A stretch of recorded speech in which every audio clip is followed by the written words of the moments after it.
जी हाँ, जो टाइटल आप देख कर के इस वीडियो तक पहुँचे हैं, जहाँ पर आप लोगों को क्लास 11th की हिस्ट्री को चैप्टर वाइज़ जो आपके वेरी वेरी इंपॉर्टेंट क्वेश्चंस होते हैं, लिखने वाले जो क्वेश्चंस होते हैं, उनको हम यहाँ पर डिस्कस करेंगे।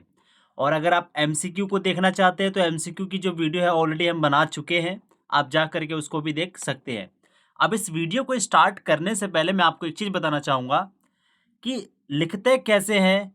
अगर आपको ये नहीं पता तो इस वीडियो को जाकर के ज़रूर देखिएगा बिकॉज़ यहाँ पर मैंने कुछ टेक्निक्स बता रखी है, कुछ ट्रिक्स बता रखी हैं, जिसका इस्तेमाल करके आप अपना जो मार्क्स है वो 40 से सीधा 95 तक इंक्रीज़ कर सकते हैं, ठीक है?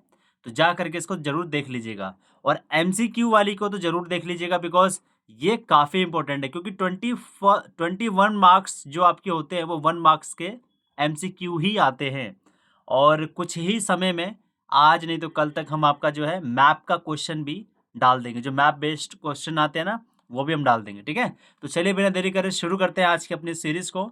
और सबसे पहला चैप्टर आपका होता है राइटिंग एंड सिटी लाइफ यानी लेखन कला और शहरी जीवन। यह आपका पहला चैप्टर है। इस पहले चैप्टर के अंदर आपके कौन-कौन से इंपॉर्टेंट क्वेश्चंस बनते हैं, मैं उसी को यहाँ पर डिस्कस कराऊँगा विद आंसर्स, ठीक है? With solution. काफ़ी इंपॉर्टेंट चीज़ रहने वाली है चीज़, ओके? सबसे पहला क्वेश्चन पूछा जा रहा है कि what is the meaning of Mesopotamia.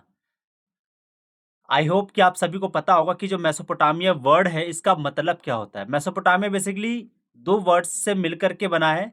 एक वर्ड है आपका मेसो, दूसरा होता है पोटामोस। मेसो का मतलब क्या होता है मिडल, पोटामोस का मतलब होता है रिवर, यानी कि एक ऐसा एरिया, मतलब कि देखिए ये होता है और ये है, यानी कि ये यूफ्रेट्स रिवर है और ये आपका टिग्रिस रिवर है। यूफ्रेट्स एंड टिग्रिस रिवर के बीच में जो ये वाला पार्ट है, एरिया है, यानी ये लैंड है, ये भूमि का क्षेत्र है, ये जमीन है बेसिकली, ठीक है? इसी लैंड को जो है मेसोपोटामिया बोला जा रहा है, यानी कि a land between two rivers. ये लिखा भी है यहाँ पर, land between two rivers is called Mesopotamia. So ये कौन से दो रिवर्स थे? वो थे आपके टिग्रिस एंड यूफ्रेट्स, ठीक है? और ये प्रेजेंट डे में जो है कौन सी कंट्री आज प्रेजेंट डे में इसी इसी लैंड वाले एरिया के ऊपर सिचुएटेड है प्रेजेंट डे में, तो वो है इराक, नॉट ईरान। ईरान अलग है और इराक अलग है। तो इराक जो है वो मेसोपोटामिया की जगह पर आज 2025 के अंदर वहाँ पर सिचुएटेड है। वैसे ही मैंने हिंदी में भी लिख रखा है कि मेसोपोटामिया जो शब्द है वो दो शब्दों से मिलकर के बना हुआ, मेसोस और एक है पोटामोस। मेसोस का मतलब क्या होता है? मध्य, यानी कि बीच में। और पोटामोस का मतलब होता है नदी, यानी कि दो नदियों के बीच की जो भूमि है उसी को हम जो है मेसोपोटामिया कहते हैं। वो दो नदियाँ कौन सी है? दजला और फरात। वर्तमान में ये इराक का हिस्सा है। अब आगे देखते हैं। अब एक क्वेश्चन काफ़ी बार आता है जो कि काफ़ी इंपॉर्टेंट क्वेश्चन भी है ये। 3 मार्क्स में आता है ये, अक्सर मैंने देखा है 3 मार्क्स में। What were the characteristics of Mesopotamian script? I hope कि स्क्रिप्ट का मतलब पता होगा आपको। अगर नहीं पता तो देख लीजिए, यहाँ पर लगा भी रखा है मैंने ये, ठीक है? तो ये होती है कि स्क्रिप्ट, ठीक है? अब इसकी क्या-क्या कैरेक्टरिस्टिक्स हैं, इसकी क्या-क्या विशेषताएँ हैं, इसके बारे में आपको बतानी है। क्या खासियत है, यही आपसे क्वेश्चन पूछा जा रहा है। तो यहाँ देख लीजिए, मैंने आंसर पूरा लिख रखा है अच्छे से। In the beginning they used pictographic script. Pictography क्या होती है? बेसिकली चित्र बनाते हैं ये लोग, पेंट इमेज जैसे बनाते हैं ना, वो इमेज बना करके पहले ये लोग जो है अपना स्क्रिप्ट लिखा करते थे, लेकिन बाद में जा करके ये लोग, but drawing pictures was not always easy. Obvious सी बात है भाई, ज़्यादा इजी नहीं रहता। अगर मैं आपसे ही बोल दूं कि और एक इंसान की फ़ोटो बना करके दिखाइए, तो खैर अभी तो हमें पता है कि ऐसे बन जाएगी इंसान की फ़ोटो, लेकिन उस टाइम पे कुछ और तरीके से बनाते होंगे। अगर मैं बोल दूं पैरट की फ़ोटो बना के दिखाओ तो नहीं बना पाएगा कोई, है ना? या क्रो की फ़ोटो बनाओ तो नहीं बना पाएंगे लोग। तो सबके लिए ये चीज़ ईजी नहीं था। और ये ईज़ी नहीं था, जिसकी वजह से 400 बीसीई के अंदर they begin expressing there thought through symbolic characters. Symbolic characters means जैसे ये पी है, ये सिंबल हो गया आपका, ये एस हो गया, तो ये सिंबल है। ऐसे ही जो है इन लोगों ने सिंबॉलिक कैरेक्टर्स के थ्रू जो है अब अपने आप को प्रेजेंट करना स्टार्ट कर दिया, अपने थॉट्स को प्रेजेंट करना स्टार्ट कर दिया। जैसे कि आप देख सकते हैं यहाँ पर कितने गाड़ गाड़ करके जो शब्द लिखेगा, जैसे दिख रहे हैं ना आप, ऐसे यूं करके लिखा है किसी ने, ऐसे यूं करके है ना, फिर यूं करके है ऐसे, फिर बीच में पता नहीं क्या बना दिया है। तो ये ऐसे करके उन लोगों ने सिंबॉलिक कैरेक्टर्स इस्तेमाल करना स्टार्ट कर दिए। और जो मैं लिख रहा हूँ ना ऐसे कौन कौन करके, ये देखो ये इसी को बोलते हैं क्यूनिफॉर्म स्क्रिप्ट। आपसे क्वेश्चन अलग से पूछा जा सकता है कि what is the meaning of cuneiform. ये क्यूनिफॉर्म स्क्रिप्ट के बारे में बताओ, ऐसे करके क्वेश्चन पूछ लेगा। तो आपको पता होना चाहिए कि मेसोपोटामियन सिविलाइजेशन के अंदर जो पीपल थे वो लोग क्ले टैबलेट के ऊपर जो है लिखा करते थे using reed and bamboo pens, और जैसे ही वो लिख लिया करते थे गीली मिट्टी के ऊपर लिखा करते थे वो लोग, फिर बाद में जाकर के उसको जो है सुखा दिया करते थे वो लोग, ड्राइड कर दिया करते थे, ठीक है। Later these tablets were baked in fire to harden and preserve the writing।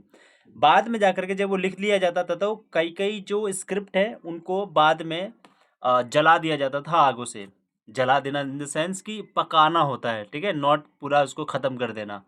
तो थोड़ा बहुत उसे जला दिया जाए सो डैट कि थोड़ा ना वो हार्ड सा बन जाए कि वो वापस उस पर कोई लिख ना पाए। तो जैसे उसको हार्ड कर देते थे सो डैट कि उसको प्रिजर्व करके रखा जा सके। तो इसका मेन पर्पस बस यही था।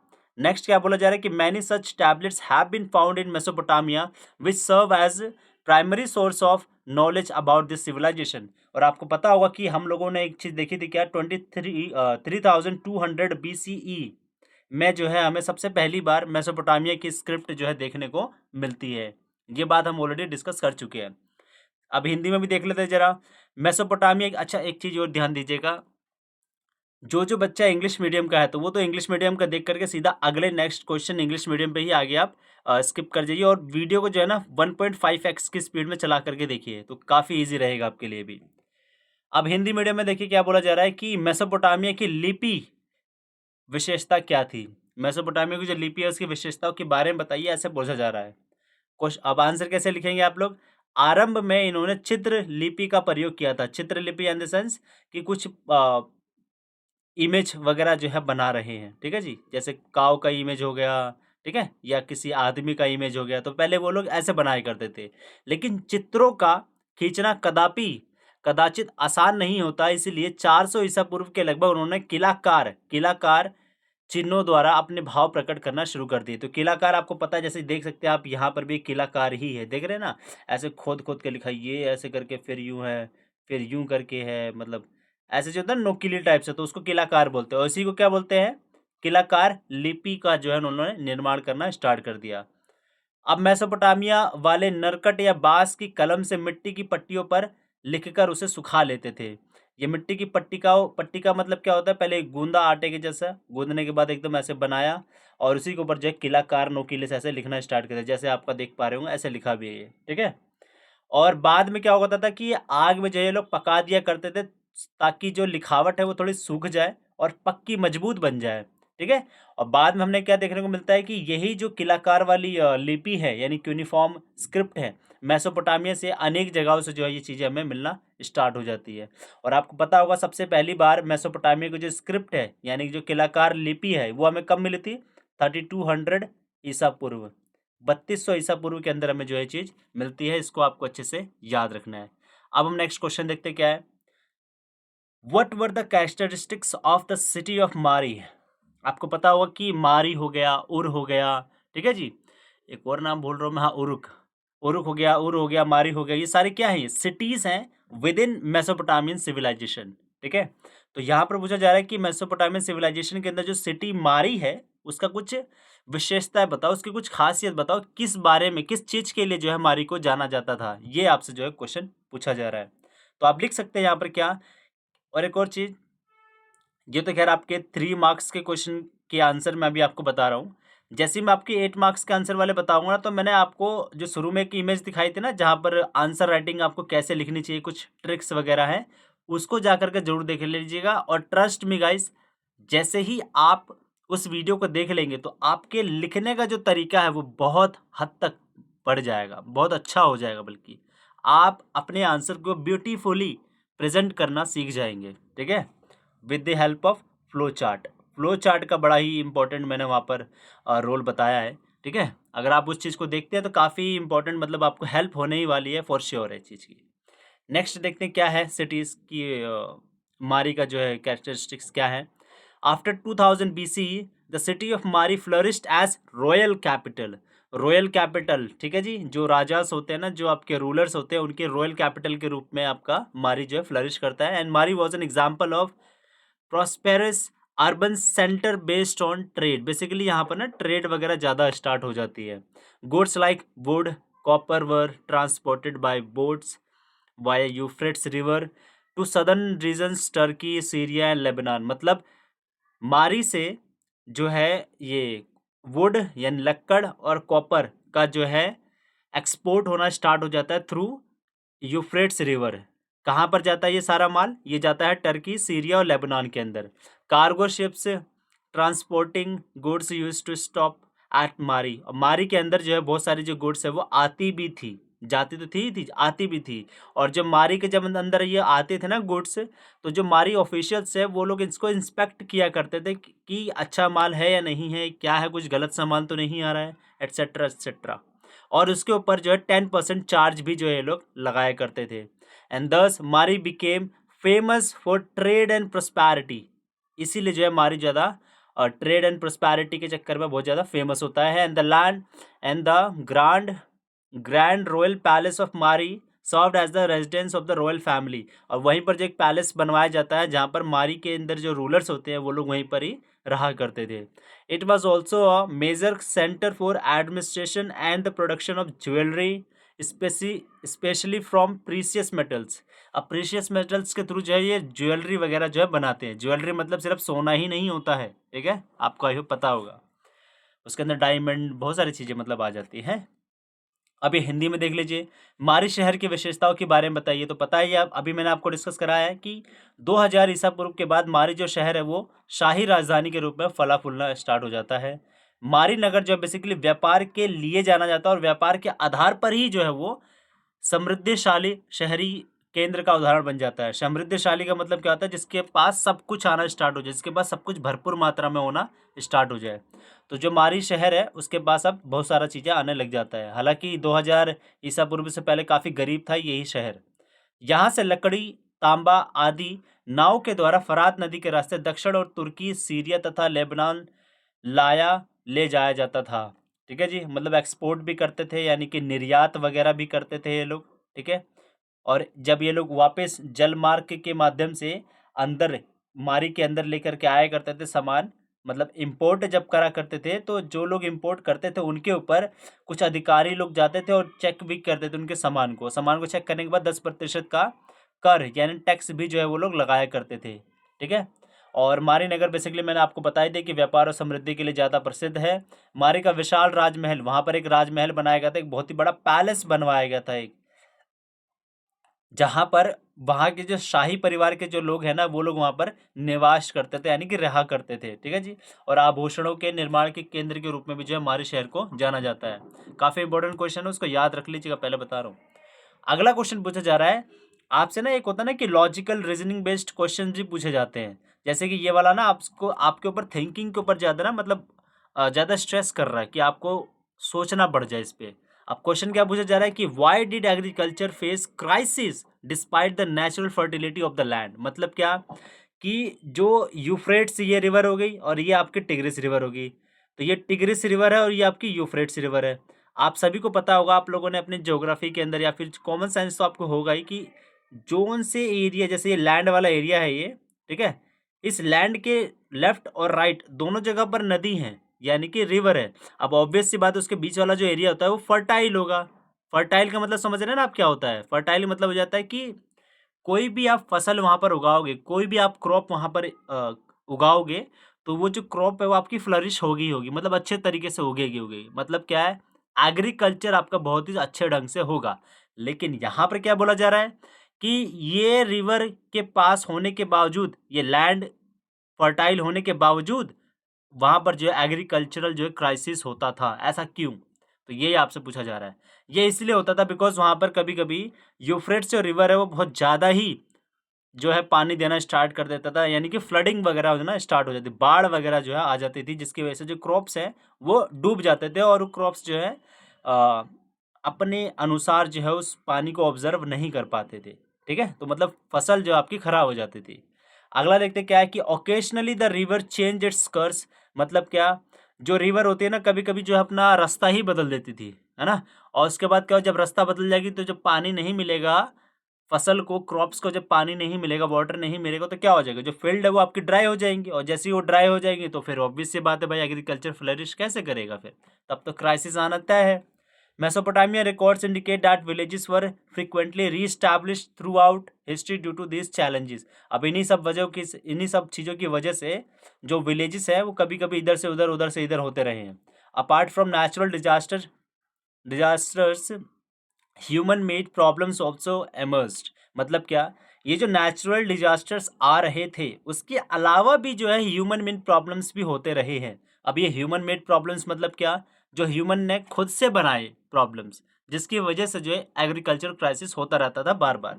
वो कैसे होता था, people living in the upper region of the river वो divert excessive water for their fields, depriving downstream villages of sufficient water. मतलब क्या, ऊपर वाला जो एरिया है वहां पर तो लोग क्या करते थे, जो ये है ना, ये रिवर का जो सेंटर होता है उसको बदल देते थे, अपने यहाँ पर ला देते ज़्यादातर.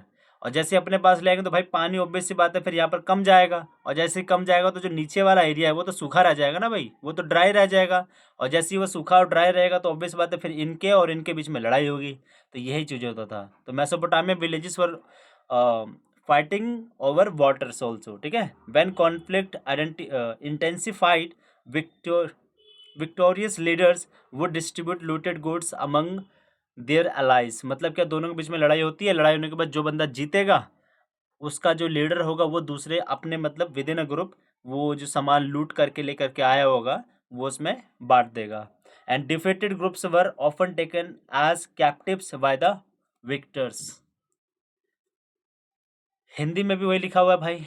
फरात नदी की प्राकृतिक धाराओं में किसी साल तो काफ़ी अधिक जल आ जाता था और उस फसलों को जो है डुबा देता था. कभी कभी ये धाराएं अपने मार्ग जो है बदल लेती थी, जिसकी वजह से जो खेत है वो आपका सूखा रह जाता था. मेसोपोटामिया के अभिलेखों से हमें ये भी पता चलता है कि जो गांव गांव है ना मेसोपोटामिया के, वो बार बार बदलते भी रहते थे. कभी यहाँ जा रहे, कभी इस्टेब्लिश हो रहे, कभी वहाँ इस्टेब्लिश हो रहे, कभी यहाँ जा के हो रहे. मतलब बस रहे हैं अलग अलग जगह पे जा करके. इन प्राकृतिक आपदाओं के अलावा मानव निर्मित जो है समस्याएं भी थी. मतलब जो ह्यूमन है, यानी जो मानव है, उसने खुद से भी जो है बहुत सारी प्रॉब्लम्स को बना रखा था. वो कैसे बना रखा था, जो दो नदियां होती हैं, ऊपर वाले जो लोग रह रहे होते हैं वो लोग क्या करते हैं कि जो नदी का जो धाराएं होती हैं उसको बदल करके अपने गांव में लेके आ जाते हैं, जिसकी वजह से जो नीचे रहने वाले जो लोग होते हैं, नीचे रहने वाले जो गांव है, उन तक जो है पानी नहीं पहुंच पाता था. और जैसे ही पानी नहीं पहुंच पाता तो भाई इनके में और इनके में लड़ाई स्टार्ट हो जाती थी. तो ये भी बताया जा रहा है यहाँ पर, जिससे कि धारा के नीचे की तरफ बसे हुए गांव को पानी नहीं मिल पाता था. और अतः मेसोपोटामिया के तत्कालिक गांव में जमीन और जल के लिए अनेक बार झगड़े भी हुआ करते थे. जब किसी इलाके में ज़्यादा लड़ाई होती थी तो किसी समुदाय के मुखिया अगर लड़ाई जीत जाता था तो क्या होता था, अपने साथियों और उसके जो लूट वगैरह उन्होंने लिया है वो बांट करके आपस में खुश हो जाया करते थे बेचारे. तो ये भी बताया जा रहा है. अगला क्वेश्चन देखिए क्या है, what is the significance of urbanisation in Mesopotamia, explain. काफ़ी इंपॉर्टेंट क्वेश्चन है, काफ़ी इंपॉर्टेंट क्वेश्चन है. ठीक है, इसको रट्टा मार के जरूर जाना भाई, पहले बता रहा हूँ मैं आपको कि what is the significance of urbanisation in Mesopotamia, please explain. ये 3 मार्क्स के अंदर ही आना चाहिए.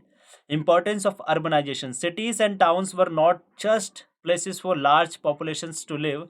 When an economy develops activities beyond food production, population density increases in certain areas.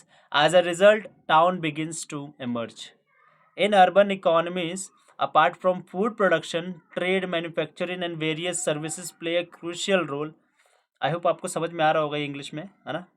मतलब यही कह रहा है कि जो अर्बनाइजेशन होता है ये क्या होता है, शहरीकरण, यानी कि पहले गांव से, विलेज से फिर ये लोग जो सिटी के अंदर डेवलप होते हैं. तो पहले तो ऑब्वियस सी बात है, कोई सा भी जो शहर है यानी सिटी है वो पहले गांव ही था. लेकिन बाद में जैसे जैसे वहाँ पर पॉपुलेशन ज़्यादा होती गई, वहाँ की जो फैसिलिटीज़ ज़्यादा होते गए, तब जाकर वो क्या होता है, बदल जाता है सिटी के अंदर. ठीक है, तो यहाँ पर भी बताया जा रहा है कि अर्बन जो एक्टिविटीज़ होती है फूड प्रोडक्शन के अलावा, जैसे कि ट्रेड हो गया, मैन्युफैक्चरिंग हो गया, इसकी वजह से जो है गांव सिटी के अंदर जो है बदल जाता है. City dwellers were not self-sufficient and depended on goods and services provided by others in the town or nearby villages. इस लाइन में ये बोला जा रहा है कि जो आपकी सिटी है, जो सिटी के अंदर रहने वाले जो लोग हैं, जिनको बोला जा रहा है सिटी ड्वेलर्स. ड्वेलर्स का मतलब होता है रहने वाले लोग. ठीक है, बोला जा रहा है कि जो लोग वहां पर रह रहे हैं वो अपने आप में सेल्फ सफिशिएंट नहीं है. They have to be dependent on villagers, because village के अंदर ही आपका एग्रीकल्चर वगैरह की जो एक्टिविटीज होती हैं, जिसकी वजह से आपका अनाज अनाज वगैरह जो आप खा पाते हो, ठीक है। And continuous exchanges took place among them, thus we see that rural communities were also connected to urban activities। तो ये इसकी वजह से हमें चीज़ पता चलती है। मेसोपोटामिया में शहरीकरण का क्या महत्व था, ये आपको बताना है। शहरीकरण का महत्व यही है कि शहर और नगर बड़ी संख्या में लोगों के रहने के ही स्थान जो है नहीं थे। जब किसी अर्थव्यवस्था में खाद्य उत्पादन के अतिरिक्त अन्य आर्थिक गतिविधियां विकसित होने लगती है, तब किसी एक स्थान पर जनसंख्या का घनत्व बढ़ जाता है।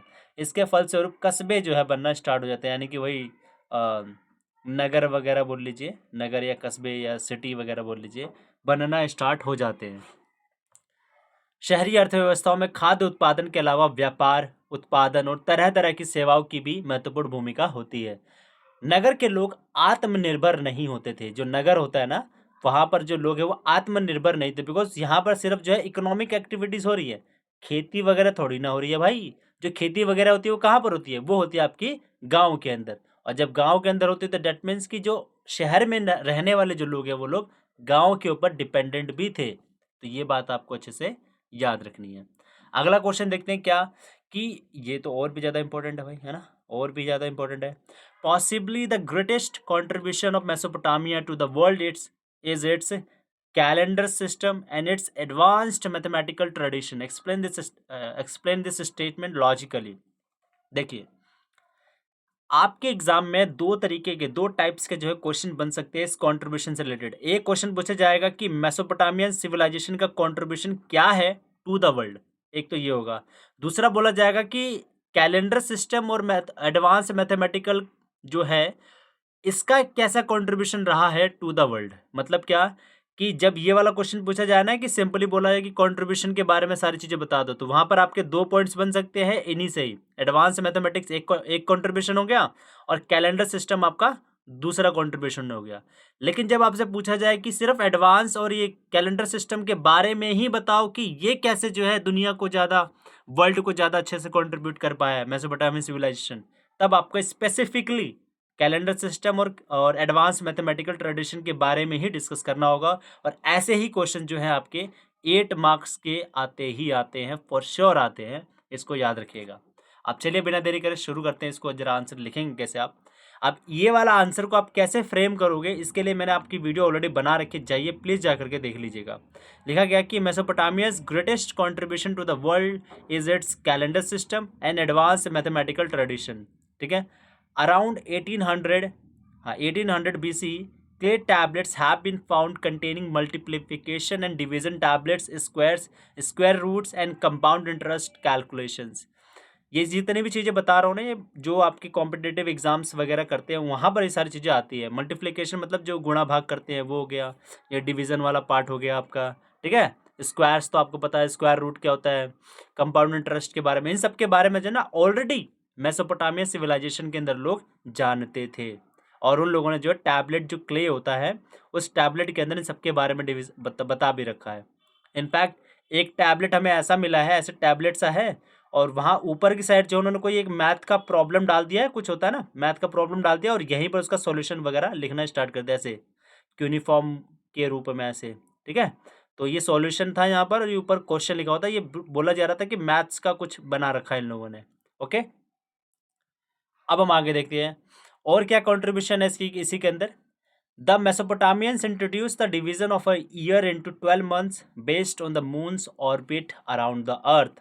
दे further divided 1 month into 4 weeks, 1 day into 24 hours, 1 our into 26 minute, जो कि आज प्रेजेंट में भी एक्यूरेट है। और इसीलिए जो बोला जा रहा है कि मेसोपोटामियन सिविलाइजेशन का one of the greatest contribution है टू द वर्ल्ड। ठीक है जी। और इसको आप आंसर करोगे कैसे, मैंने आपको ऑलरेडी जो है अभी जो मैंने इमेज दिखाई थी उसका लिंक मैं आपको लास्ट में दे दूंगा, नहीं तो इसी वीडियो के नीचे आ ही रहा होगा। मैंने आपको बताया था कि इंट्रोडक्शन के अंदर सबसे पहले आप यही बताओगे कि सबसे अच्छा ग्रेटेस्ट जो है कंट्रीब्यूशन है वगैरह वगैरह चीज़ें लिखोगे।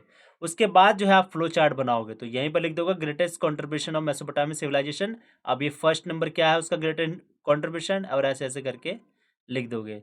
मतलब ये ऐसे चार्ट बना सकते हो आप, फ्लो चार्ट। ये बना दोगे ना, ट्रस्ट में बहुत अच्छा इंप्रेशन बढ़ेगा। और फिर बाद में इन्हीं जो पॉइंट्स को आपने यहाँ लिखा है उसी पॉइंट्स को ऐसे करके डिस्क्राइब कर दो, ऐसे यहाँ पर भी लिखना स्टार्ट कर दो फिर ये दूसरा पॉइंट लिखो, ट्रस्ट मी, ऐसे करके लिखोगे तो 8 मार्क्स देने से आपको कोई भी नहीं रोक सकता है, मैं खुद दे देता हूँ भाई बच्चों को, ठीक है। अगला देखते क्या है कि this system is still an essential part of our daily lifes, ये ऑब्वियसली बात है, आज भी हम यूज करते हैं। They also calculated solar and lunar eclipses based on the movements of celestial bodies, observing stars and constellations. They develop methods for time keeping and astronomy. आपको पता होगा कि हम लोग जो है सन के अराउंड घूमते रहते हैं, तो इसी चक्कर में जो है हमें पता चलता है कि भाई कितने आवर्स हुए हैं, कितने मिनट्स हुए हैं, या कितने डेज हो गए हैं, ठीक है। आई होप ये चीज़ आपको पता होगा। सोलर सिस्टम वाला जब चैप्टर पढ़ोगे ज्योग्राफी के अंदर, तब आपको ये बात समझ में आ जाएगी। और जो एस्ट्रोनॉमी, जो भविष्यवाणियाँ वगैरह हम करते हैं ना, वो भी इसी के बेस पे ही करते हैं, ओके। अगला देखते हैं जरा, अगला मतलब हिंदी मीडियम है। संभवतः दुनिया को मेसोपोटामिया की सबसे बड़ी देन उसकी काल गणना और उसका गणित का विद्वतापूर्ण परंपरा जो है माना जाता है। अब इसी स्टेटमेंट को आपको तर्क संगत जो है व्याख्या देनी है। तो मेसोपोटामिया की दुनिया को सबसे बड़ी जो देन है वो क्या होती है, काल गणना और गणित की प्रवृत्ता है। 1800 ईसा पूर्व के आसपास जो है कुछ पट्टिकाएं मिली हैं, जिसमें गुणा भाग और जो वर्ग होता है ना, स्क्वायर वगैरह हो गया, वर्गमूल हो गया, क्यूब वगैरह हो गया, चक्रवर्ती ब्याज के बारे में जो है दिया गया, कंपाउंड इंटरेस्ट के बारे में बताया गया अच्छे से। कहाँ पर, स्क्रिप्ट के अंदर, क्यूनिफॉर्म स्क्रिप्ट के बारे में डिस्कस करा था शुरू में ही, उसके अंदर ये सारी जानकारी जो है ऑलरेडी दी गई है। अगला बोला जा रहा है कि मेसोपोटामिया वासियों से ही हमें ज्ञात हुआ कि पृथ्वी के चारों ओर चंद्रमा की परिक्रमा के अनुसार एक पूरे वर्ष का 12 महीने में विभाजन होता है। एक महीने में 4 हफ्ते होते हैं और एक दिन में 24 घंटे विभाजित होते हैं और एक घंटे में 60 मिनट होते हैं।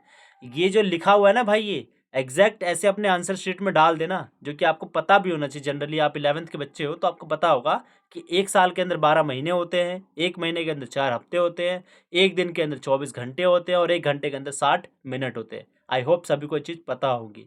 नहीं पता तो भाई इसको याद कर लो, रट्टा मारो फिर, इतनी बेसिक सी चीज़ तो पता ही होनी चाहिए। अगला देखिए क्या बोला जा रहा है कि सूर्य और चंद्र ग्रहण घटित होने पर वर्ष, मास और दिन के अनुसार उनका हिसाब रखकर गणना की जाती थी। रात को आकाश में तारों तारामंडल की स्थिति पर नजर रखते हुए गणितगानी जो है की जाती थी, मतलब भविष्यवाणी वगैरह जो है की जाती थी। अब अगला क्वेश्चन देखते हैं क्या है। One of the important question है जो मैंने अभी बताया था। मेसोपोटामिया की प्रमुख उपलब्धियों को वर्णित कीजिए, या फिर मेसोपोटामिया की सभ्यता की विश्व को क्या देन है ये बताइए। ऐसे जो ये अथवा करके आ जाता है ना, अथवा हो गया या फिर और करके लिख देगा, इन दोनों में से कोई एक क्वेश्चन आपको फिर अब करना होगा। हालांकि दोनों ही जो है सेम बात को सेंस दे रहे हैं। अब मेसोपोटामिया की जो उपलब्धियां वो निम्नलिखित हैं, क्या है। इंट्रोडक्शन पता है ना, मैंने आपको बताया था कि मेसोपोटामिया के बारे में आप कुछ कुछ लिख दो, 2-3 लाइन में लिखने के बाद लिख दो कि मेसोपोटामिया की उपलब्धियां निम्नलिखित है। अब उसके बाद चार्ट बना दो ऐसे, 1 2 नंबर, 3 नंबर, 4 नंबर, और ज़्यादा पॉइंट्स है तो 5 6 7 और 8 पॉइंट्स। अब इन्हीं को लिखने के बाद अब यहीं से एक्सप्लेन करना स्टार्ट करो। फिर ये हो गया, फिर ये दूसरा हो गया। मैं ये ना बहुत ही ब्रीफ में बता रहा हूँ अभी आपको, बिकॉज ये ऑलरेडी चीज़ ना मैंने अच्छे से 16 मिनट की एक वीडियो बनाई है मैंने, वहाँ पर अच्छे से बता रखा है कि कैसे आप इन आंसर राइटिंग के ट्रिक्स का इस्तेमाल करके अपने आंसर को बहुत ही ब्यूटीफुली प्रेजेंट कर सकते हो, ठीक है। तो जाइए उस वीडियो को जरूर देखिएगा। अब क्या इनकी उपलब्धियां हैं भाई, काल गणना, गणित की गणनाओं का विकास कराने लगे ने, गणित की गणनाओं का विकास करा, शहरी जीवन तथा सामाजिक व्यवस्था के बारे में है, विद्यालय जैसी इन्होंने संस्थाएं बना रखी थी। 5000 ईसा पूर्व जो है बस्तियों का जो यहाँ पर विकास हो गया था। विवाह उत्तराधिकार के मामले में कानूनी दस्तावेज यानी कि लॉ वगैरह भी ये लोग जो है जानते थे, लॉस वगैरह का भी इन लोगों ने फॉर्मेशन कर दिया था, निर्माण कर दिया था। शहरीकरण का महत्व, व्यापार और वार्का शीर्ष के बारे में आप जानते ही हो। अब इसी पॉइंट्स को ना मैंने एक्सप्लेन कर दिया। अगर आप लोगों ने चैप्टर पढ़ा होगा तो मेरे हिसाब से अब ज़्यादा समझाने की जरूरत नहीं है, ये सारी चीज़ें मैं आगे बढ़ ही जाता हूँ, ठीक है। फिर भी मैं यहाँ रुक रहा हूँ, एक बार पढ़ लीजिएगा वीडियो पॉज करके अगर आपको नहीं पता तो। वैसे यहाँ पर वो लिखा हुआ है कि describe the major achievements of Mesopotamia, और you can say what contributions did Mesopotamian civilization give to the world, explain. जिसमें से अगर आपसे एक पूछा जाए, अभी मैंने पिछले वाले क्वेश्चन में डिस्कस कराया था जहाँ पर बोला जा रहा था कि कैलकुलेशन, मैथमेटिकल कैलकुलेशंस के बारे में ही सिर्फ बताओ, तो वो आप पिछले वाले तरीके से आप आंसर दे सकते हो। और ये कुछ इनकी अचीवमेंट्स थी और ये यू कैन से कि कॉन्ट्रीब्यूशंस थी जो कि इन्होंने पूरे वर्ल्ड को दी हुई थी। तो पहला पॉइंट क्या है इसमें, development of writing advancement in mathematical calculations, urban life and social organization, establishment of educational institutions, development of settlements around 5000 BC, मतलब 5000 BC के अंदर ही जो है सबसे पहली बार सेटलमेंट वगैरह स्टार्ट हो जाती है मेसोपोटामियन सिविलाइजेशन के अंदर ही। एंड लीगल डॉक्यूमेंटेशन वगैरह जो है मैरिज एंड इनहेरिटेंस के रिगार्डिंग स्टार्ट हो जाता है। Significance of urbanisation, trade and war का हेड के बारे में भी आप यहाँ पर लिख सकते हैं। अब इसी पॉइंट्स को जो है यहाँ पर मैंने एक्सप्लेन कर दिया है भाई। इन पॉइंट्स को मैं वापस से एक्सप्लेन नहीं करूँगा, जा करके एक बार देख लीजिएगा, क्योंकि वीडियो काफ़ी लंबी हो जाएगी नहीं तो, और आप ही के लिए ज़्यादा सर दर्द का काम करेगा। अब हम बात करेंगे चैप्टर नंबर 2 की। चैप्टर 2 बोल रहा है कि एन एम्पायर अक्रॉस 3 कॉन्टिनेंट्स। क्या बोल रहा है? एन एम्पायर अक्रॉस 3 कॉन्टिनेंट्स, 3 महाद्वीपों में फैला हुआ साम्राज्य। काफ़ी इम्पोर्टेंट चैप्टर है ये भी आपका, जो कि है ये रोमन एम्पायर वाला। आपको पता होगा जैसे ये इंडिया यहाँ पर है, तो इंडिया के पर्सपेक्टिव में अगर देखो तो ये भूमध्य सागर पड़ता है। क्या बोलता है? भूमध्य सागर, यानी कि मेडिटेरियन सी पड़ता है। अगर हार्ट ऑफ रोमन एम्पायर किस सागर या किस सी को बोला जाता है तो वो होता है मेडिटेरियन सी। याद रखना ये चीज़। तो देख लो, ये अफ्रीका का कॉन्टिनेंट भी आ गया इसके अंदर, ये जो है एशिया वाला कॉन्टिनेंट भी आ गया, और ये खुद यूरोप तो पूरा है ही है।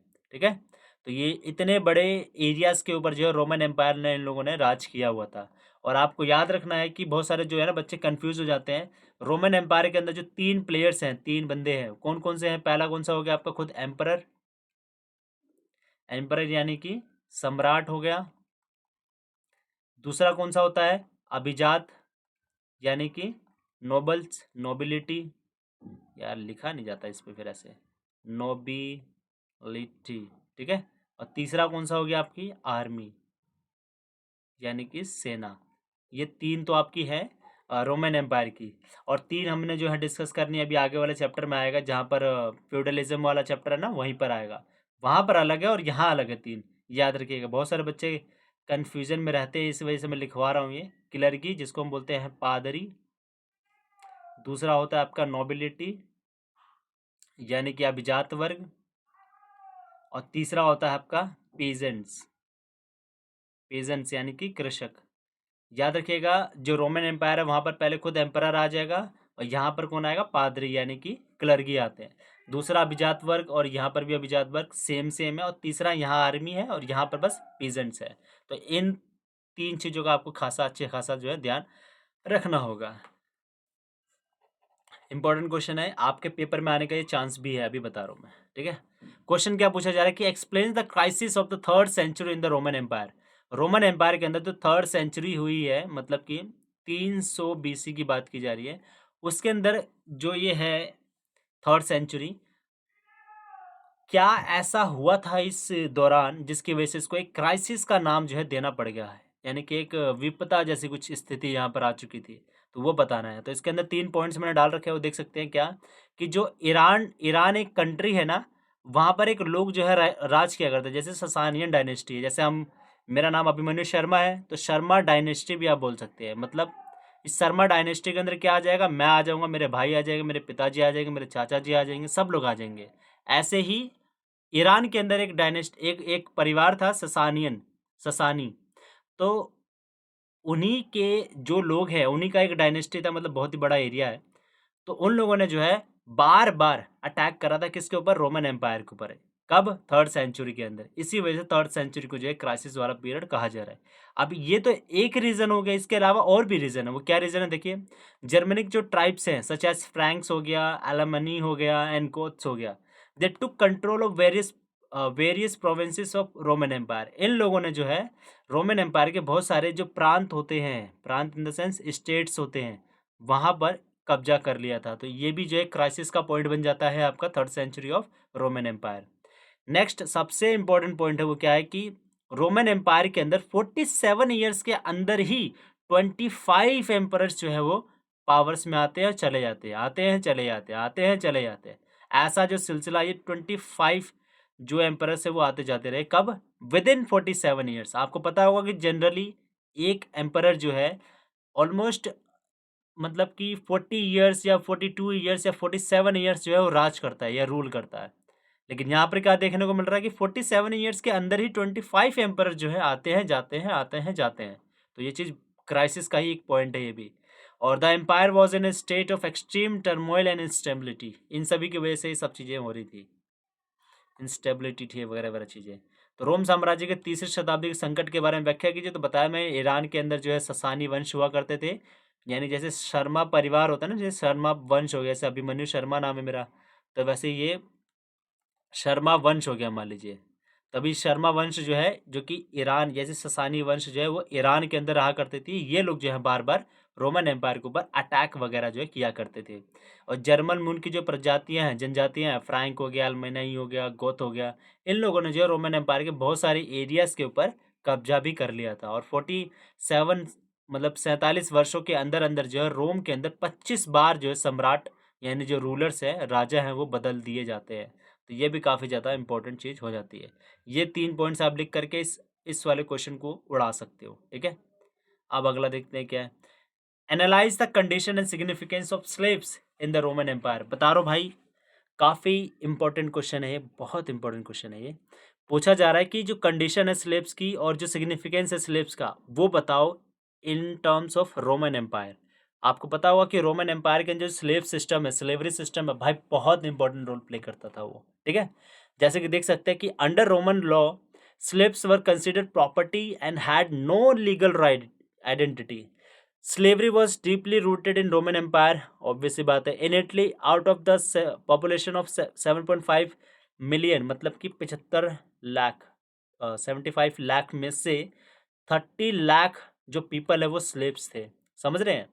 जिस जो ये इटली है, जो कंट्री है प्रेजेंट टाइम में, उस कंट्री के अंदर 75 लाख लोग वहां पर रहा करते हैं, जिसके अंदर से 30 लाख लोग जो हैं वो स्लेव्स हैं। समझ रहे हो कितनी बड़ी बात है ये? तो ये बहुत ही बड़ा सिस्टम चला करता था, स्लेवरी सिस्टम उस टाइम पर। और वहाँ पर जो है विमेन को ज़्यादा जो है तवज्जो दी जाती है कि विमेन अगर स्लेव होगी तो ज़्यादा अच्छा रहेगा। वो क्यों रहेगा आपको ही पता है। एक तो वगैरह कडल वगैरह करने के लिए होता है ना। विमेन से जो है बहुत सारे काम लिए जा सकते हैं, और बच्चे वगैरह पालने में काम आएगा, और घर का काम धाम करने में भी काम आएगा। मेल बजाय उसमें कहाँ काम आएगा, बस एक रोटी वगैरह कमा के लाने के लिए काम आएगा, बस इतना, मतलब उनको ऐसा लगता था, है ना। आगे देखते हैं। Slaves were treated as capital investment rather than individuals. Their treatment was not based on sympathy, but on economic calculations. Strict provisions supervision was maintained over laborers, ठीक है जी।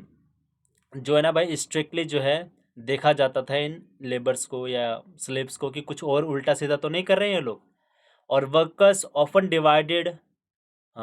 were often divided into small groups to monitor productivity and identify those who were idle, and harsh control measures were enforced including branding और labours, जो आपके workers होते हैं या slaves होते हैं उनके ऊपर ठप्पा लगा देना। मतलब जैसे मान लो एक इंसान है, अब इसके पाँव पर एक ठप्पा लगा दूंगा मैं, मोहर जैसा, क्या बोलते हैं, आग में डाल के, उसके बाद इसके हाथ पे या पाँव पे कहीं थप्पा मार दूंगा कि ये बंदा मेरा है, ये जो स्लेव है, ये जो लेबर है, ये मेरा है, ठीक है, ऐसे करके।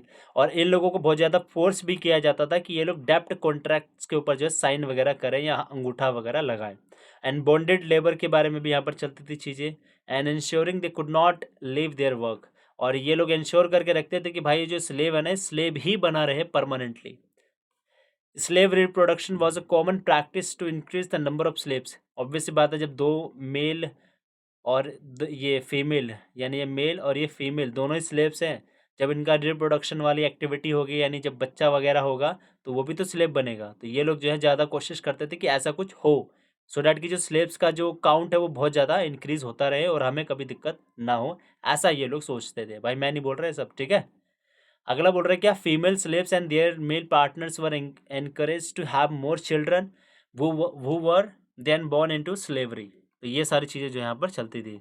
अब रोम साम्राज्य के अंदर दासों की स्थिति क्या थी उसका मैं तो बताना है। तो ऑब्वियस सी बात है कि रोमन साम्राज्य के अंदर कानूनी तौर पर जो है दासों को संपत्ति का अधिकार नहीं था, उनको संपत्ति के रूप में जो है देखा जाता था, ठीक है।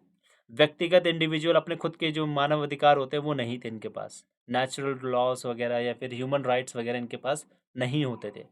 रोमन साम्राज्य में जो दासता की जो जड़ें बहुत ही ज़्यादा इंपॉर्टेंट, बहुत ही ज़्यादा डीप रूटेड थी, वो बहुत ही गहराई में इनकी जो जड़ें मजबूत बनी हुई थी। इटली में 75 लोग जो है, 75 लाख मतलब 75 लाख जो आबादी थी, उनमें से 30 लाख दास थे सिर्फ। समझ रहे कितनी बड़ी बात है। और दासों को जो है पूंजी निवेश का जो दर्जा दिया जाता था। दासों के प्रति व्यवहार सहानुभूति पर नहीं बल्कि हिसाब किताब पर आधारित था। मजदूरों पर निरीक्षण की ओर विशेष ध्यान दिया जाता था। कामगारों को कभी भी छोटे छोटे समूहों में कभी कभी छोटे छोटे समूहों में बांटा जाता था, ताकि यह जानकारी रहेगी कौन क्या काम कर रहा है और कौन कम कामचोर है। और इस प्रकार कड़े नियंत्रण लागू किए जाते थे, जैसे कामगारों को दागना।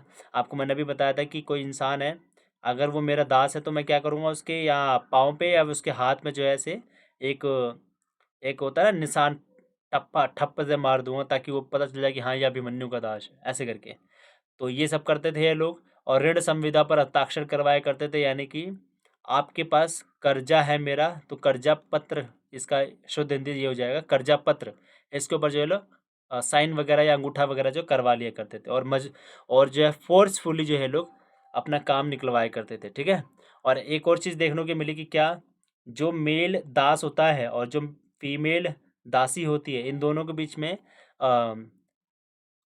अकेला छोड़ा जाता है इन्हें, ताकि इनके बच्चे वगैरह हों। सो डैट मतलब प्रजनन की जो गतिविधियां होती हैं उनको ज़्यादा बढ़ावा दिया जाता है, ताकि ज़्यादा बच्चे और पैदा हो, फिर वो भी जो है स्लेवरी सिस्टम के अंदर, यानी दास क्या बोलेंगे, दास सिस्टम के अंदर जो है ये लोग आए और ज़्यादा। ठीक है, अधिक से अधिक बच्चे पैदा करो और वो लोग भी जाकर के आगे दास ही बनेंगे, ऐसा बोला जा रहा है। अब आगे देखते हैं। नेक्स्ट क्वेश्चन पूछा जा रहा है क्या, कि रोमन साम्राज्य की सामाजिक विशेषताओं की विवेचना कीजिए। अब सामाजिक विशेषता मतलब क्या, जो रोमन एम्पायर था, ठीक है जी, रोमन एम्पायर, वहाँ पर जो लोग हैं, यानी जो सोसाइटी है, उसका क्या क्या फीचर्स है उसके बारे में आपको बताना है। तो आपको पता होगा कि वहाँ पर एकल परिवार को ज़्यादा फोकस किया जाता था, यानी कि न्यूक्लियर फैमिली के ऊपर ज़्यादा फोकस किया जाता था। हम दो हमारे दो वाला सिस्टम यहाँ पर था, बस हम दो और हमारे दो, बस इतना ही था। महिलाओं में परिवारों में जो है दास शामिल हुआ करते थे। जस्ट मैंने आपको अभी बताया, एक एग्जाम्पल भी देखा हमने कि क्या, इटली के अंदर 75 लाख लोग रहा करते थे, जिसमें से 75 में से 30 लाख तो अकेले बस दास ही थे बस। तो हर एक परिवार के अंदर देखा जाए तो ऑलमोस्ट दास वगैरह जो है रहा करते थे। महिलाओं को स्वामित्व स्वामित्व व संचालन का अधिकार माना जाता था। महिलाओं को ज़्यादा मतलब राइट्स वगैरह नहीं थे, उन महिलाओं को भी जो है एज अ प्रॉपर्टी के रूप में देखा जाता था। महिलाओं को जो है कानूनी स्वतंत्रता थी। तलाक देना बहुत आसान था इन लोगों के अंदर। और विवाह परिवार द्वारा एवं विवाह की आयु जो है ये लोग निश्चित फिक्स्ड करके रखते थे ये लोग, ये काफ़ी अच्छी बात थी है। और काम चलाऊ जो साक्षरता होती थी, पढ़े लिखे ज़्यादा नहीं होते थे, काम चलाऊ बस पढ़े लिखे रहते थे, काम चलाऊ बस हिसाब किताब कर लिया, फ़ोन आवे है फ़ोन जावे, उतना ही बस फ़ोन चलाना आता है, इसके अलावा और कुछ नहीं आता है। सांस्कृतिक विविधता विद्यमान थी, अनेक भाषाएं ये लोग जानते थे और शहरी जीवन में ये लोग रहा करते थे। और आपको पता है ना, शहरी जीवन के अंदर 176 दिन तक जो है मनोरंजन वगैरह जो है ये लोग करा करते थे। एक प्रोग्राम वगैरह होता था, 176 दिन तक होना जरूरी है, ऐसा बोला जाता था। अब अगला क्वेश्चन यहाँ पर डिस्कस करते हैं, इंग्लिश मीडियम में, यह ऑब्वियस सी बात है। Discuss the social characteristics of the Roman Empire. अब क्या क्या है, स्ट्रक्चर ऑफ न्यूक्लियर फैमिलीज मैंने अभी बताया, inclusion of slaves in every family, and women's right to ownership and management, legal independence for women, easy process of divorce का जो है उस टाइम पर सिस्टम बड़ा इजी था, लोग इजीली जो है एक दूसरे से डिवोर्स वगैरह ले सकते थे। आगे देखते क्या, मैरिज अरेंज मैरिज वगैरह यहाँ पर ज़्यादा होती थी। Families and age of marriage भी जो है फिक्स्ड की हुई थी इन लोगों ने, ये काफ़ी अच्छी चीज़ है। बेसिक लिटरेसी थी पीपल के बीच में, among people, and existence of cultural diversity वहाँ पर ज़्यादा थी, multiple languages they spoken, and urban lifestyle वहाँ पर हुआ करती थी। अब इसी पॉइंट्स को लेकर के आप डिस्कस कर सकते हैं, जो भी प्रेजेंट टाइम में आप देख पा रहे हो ना भाई, वही डाल दो, खत्म कहानी। अब नेक्स्ट क्वेश्चन है, अभी तक तो भाई हम सेकंड चैप्टर ही पहुंचे हैं ना, समझ रहे हो कितना अभी आगे और भागना है। Discuss the contributions of the Roman empire to the world. Obvious सी बात है, जैसे मेसोपोटामियन का कॉन्ट्रीब्यूशन देखा जाता है ना, वैसे ही रोमन एम्पायर का क्या कॉन्ट्रीब्यूशन है टू द वर्ल्ड, वो भी देखना हमें। तो क्या है, सबसे पहला इस्टेब्लिशमेंट ऑफ एन एम्पायर इन लोगों ने करा था। Lessons in state administration, administration कैसे करना है, किसी भी एक स्टेट को कैसे चलाना है, उसके बारे में जो है लेसन्स इन लोगों ने हमें दिए हैं। मिलिट्री ऑर्गेनाइजेशन लोगों ने काफ़ी अच्छा बना रखा था। रोमन जो लॉज होते हैं वो काफ़ी अच्छे थे। स्प्रेड ऑफ क्रिश्चियनिटी इन लोगों ने ये भी कंट्रीब्यूशन दिया है भाई, ठीक है। जो क्रिश्चियनिटी है इन लोगों ने ज़्यादा बढ़ोतरी दी थी। और एक रोमन एम्पायर का एक ऐसा रूलर था जिसने क्रिश्चियनिटी को अपना एक स्टेट रिलीजन भी घोषित कर दिया था, मतलब कि धार्मिक क्या बोलते हैं, राज्य का धर्म धर्म जो है घोषित कर देता है। वो कौन सा बंदा था, याद करिए जरा। Construction of roads and bridges इन लोगों ने करवाए थे। आर्किटेक्चर एंड बिल्डिंग टेक्निक्स, ये काफ़ी इंपॉर्टेंट है, आज भी देखी जाती है हमें। लिटरेचर एंड फिलॉसफी, इसके बारे में भी जो है रोमन एम्पायर के काफ़ी ज़्यादा लोग जो है बातें करते रहते हैं। लैंग्वेजेस उन लोगों को बहुत ज़्यादा आती थी। अर्बन लाइफ स्टाइल जो वो जिया करते थे। ट्रेड एंड कॉमर्स में वो लोग बहुत ज़्यादा पार्टिसिपेट किया करते थे। यही चीज़ आपकी हिंदी में है, वो क्या है कि साम्राज्य स्थापित करा था, राज्य प्रबंधन की शिक्षा थी, सैनिक संगठन था, रोमन कानून था। ये सारी चीज़ें आप पढ़ लीजिएगा, ज़्यादा कुछ हार्ड लग नहीं रहा मुझे, ईजी है। अब नेक्स्ट क्वेश्चन देखते हैं वो क्या है, इसको थोड़ा ईजी मतलब लीजिएगा, इंपॉर्टेंट है ये। बोला जा रहा है कि the Roman army was an essential part of the Roman Empire, justify this statement with an explanation. आप लोगों को पता होगा कि जो रोमन एम्पायर है वहां पर हमने क्या डिस्कस करा था, सबसे पहला आप कहा जाता था रूलर आता था, यानी कि एम्परर आता था, सम्राट, ठीक है जी, सम्राट आता था। सेकंड पे कौन आते थे, नोबिलिटी यानी कि अभिजात वर्ग आते थे, ठीक है। और थर्ड पे कौन आते थे, आर्मी। ऐसा बोला जाता था कि अगर रूलर को वाकई में रूल करते रहना है इन फ्यूचर भी, तो उसको जो है भाई आर्मी का सपोर्ट चाहिए ही चाहिए। समझ पा रहे हैं? बिना आर्मी आप कभी भी किसी भी एरिया के ऊपर रूल नहीं कर पाओगे, ऐसा बोला जा रहा था। और स्टेटमेंट में भी वही चीज़ को, बात को ज़्यादा स्ट्रेस दिया जा रहा है। तो आप यहाँ पर वही बात लिखोगे भी क्या, कि की फीचर्स ऑफ मिलिट्री ऑर्गेनाइजेशन थे, क्या थे, Roman army as an political institution था, प्रोफेशनल आर्मी बंदे हुआ करते थे, फिक्स्ड पीरियड ऑफ सर्विस हुआ करता था, मतलब कितने समय के लिए आप काम करोगे आर्मी के अंदर, वो भी जो है फिक्स कर रखा था इन लोगों ने। Largest single entity in the empire हुआ करती थी, कौन, army. Fear of army in the senate, senate यानी नोबिलिटी वाले, जो नोबिलिटी कह रहा हूँ, सीनेट के थ्रू ही जो, तो सीनेट में से ही जो है आर्मी के अंदर लोग भरा करते थे, तो उनके अंदर भी जो है फियर रहा करता था आर्मी वालों का। एंड सिविल वॉर्स बहुत ज़्यादा होते थे आर्मी के अंदर, बिकॉज ये लोग ना इंटरनल कॉन्फ्लिक्ट्स का जो है शिकार हो जाते थे। सिविल वॉर समझते हैं ना, मतलब विद इन अ ग्रुप आपस में लड़ाई कर बैठना, यानी आर्मी के बंदे आपस में ही लड़ बैठ रहे, ऐसा बहुत बार हुआ भी है। एंड रिवोल्ट्स एंड अपराइजिंग भी बहुत सारे बार बार हुआ है यहाँ पर। And power to decide the fate of emperors, इनके पास ही पावर थी, ये सबसे पहले लिख देना भाई, ठीक है, यही सबसे इंपॉर्टेंट पॉइंट है। बल्कि अब नेक्स्ट देखते हैं, हिंदी में भी वही बोला जा रहा है कि रोम की सेना रोम साम्राज्य का एक महत्वपूर्ण अंग थी, इस कथन को उचित ठहराते हुए व्याख्या कीजिए। वो भी वही बोला जा रहा है कि रोमन सेना रोमन साम्राज्य का एक महत्वपूर्ण अंग थी, जो निम्नलिखित बिंदुओं से स्पष्ट होता है। कैसे कैसे, सैन्य प्रबंधन जो है काफ़ी अच्छी थी, इनकी विशेषता काफ़ी ज़्यादा होती थी। रोमन सेना एक राजनीतिक संस्था के रूप में काम करती थी, यानी कि जिसके हाथ में रोमन सेना होगी उसके हाथ में रोमन सत्ता होगी, यानी कि पॉलिटिकल पावर भी होगी।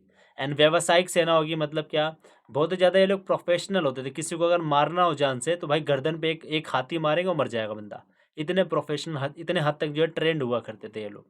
और कितने दिनों तक या कितने टाइम पीरियड तक ये लोग अपने आर्मी के अंदर सर्व करेंगे, उसका भी ये टाइम पीरियड फिक्स था, यहाँ पर फिक्स था।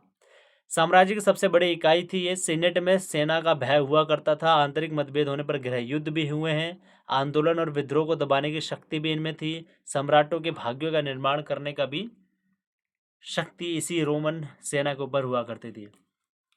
अब आपका जो है चैप्टर नंबर 3 स्टार्ट हो रहा है, जिसका नाम है यायावर साम्राज्य, यानी कि nomadic empire, Genghis Khan. Genghis Khan का चैप्टर आ चुका है गाइस।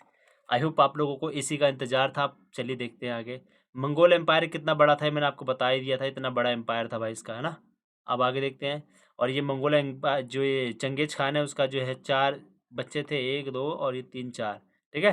तो ऐसे 4 बच्चे थे, और इस तोलोई वाले के भी आगे बच्चे थे, और ये ओगोदेई का एक बच्चा था, और जोची के 2 बच्चे थे। बेचारा ये बीच वाला जो है सलमान खान बना रह गया था, ठीक है।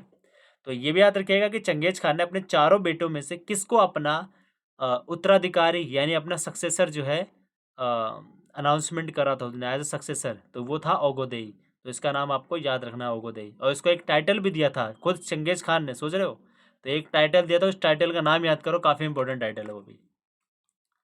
अब इसके अंदर जो क्वेश्चन आता है, जो कि one of the most important question है, वन ऑफ द इम्पोस्ट, भाई रट्टा मार रहे ना इस चीज़ को, ठीक है। बोला जा रहा है कि what was the Mongols military management system, what were it's की फीचर्स। मंगोल्स का जो मिलिट्री सिस्टम है, उनका मैनेजमेंट का सिस्टम के बारे में आप लोगों को अच्छे से बताना है और क्या इसके फीचर्स हैं इसके बारे में आपको डिस्कस करना है। आप लोगों को पता होगा कि each Mongol soldier was a healthy adult and well arm cavalry man. मतलब कि मंगोल आर्मी के अंदर हमेशा जो बंदा हेल्थी है, जो अडल्ट है और जो वेल ट्रेंड होता है, उसी लोगों को जो है मंगोल्स की आर्मी में जगह दी जाती थी, अदरवाइज नहीं दी जाती थी। और आपको पता होगा कि जो मंगोल आर्मी है भाई, वो कोई सी भी सिचुएशन क्यों ना हो, चाहे बारिश हो रही हो, चाहे बर्फ पड़ रहा हो, कहीं पर भी कुछ भी हो रहा हो, मंगोल आर्मी जाती थी, गोरिल्ला वॉरफेयर करके सारी चीज़ों को जीत करके आती थी। और इसीलिए जो है बहुत सारे लोग मंगोल की आर्मी से डरा भी करते थे। वो क्यों डरा करते थे? क्योंकि टाइम टाइम पर जो लोग हेल्दी रहते थे, जो अडल्ट रहते हैं, जो वेल ट्रेंड रहते हैं, उन्हीं को ही बस इसके अंदर जगह दी जाती थी, बूढ़ों को इनमें जगह नहीं थी। In the in the 13th and 14th century, the Mongols conquered vast part of Asia due to their high speed cavalry and exceptional archers. मतलब घोड़े पर बहुत घुड़सवारी करते हुए, कैवलरी का मतलब होता है घुड़सवारी, यानी घोड़े पर बैठ करके चलने वाली चीज़ होती है। तो इसके ऊपर घोड़े पर बैठते बैठते ये लोग भाई साहब निशाना ऐसे लगाते थे कि मतलब पूछो मत। आर्चरी समझते हो ना, तीरंदाजी, तीर चला करके किसी को भी मार देते थे ये लोग। तो ये बहुत ही ज़्यादा एक्सेप्शनल चीज़ थी, जिसकी वजह से इन लोगों ने एशिया के बहुत सारे एरियाज़ को जो कैप्चर भी कर लिया था। The army was compose of organised members from different ethnic group. एक बात मुझे चंगेज़ खान की काफ़ी अच्छी लगती है, वो क्या कि इसने कभी भी ना भेदभाव नहीं करा, डिस्क्रिमिनेशन नहीं करा कि भाई तू इस जाति का है तो तू हमारे साथ रहेगा, तू इस जाति का तो इस आर्मी के अंदर नहीं रहेगा। ऐसा चंगेज़ खान ने बिल्कुल भी नहीं करा। अगर वो करता तो ऑब्वियस सी बात है वो ऐसा नहीं कर पाता। मतलब इतनी बड़ी आर्मी, इतनी स्ट्रांग आर्मी जो वो खड़ी नहीं कर पाता। बोलने का मतलब इस वाली लाइन का ये है कि चंगेज़ खान की जो आर्मी है वहाँ पर अलग अलग जाति से, यानी अलग अलग समुदाय या ग्रुप से जो है लोग रहा करते थे, इकट्ठे रहा करते थे। The Mongol army also included Turkish people and केराटिस।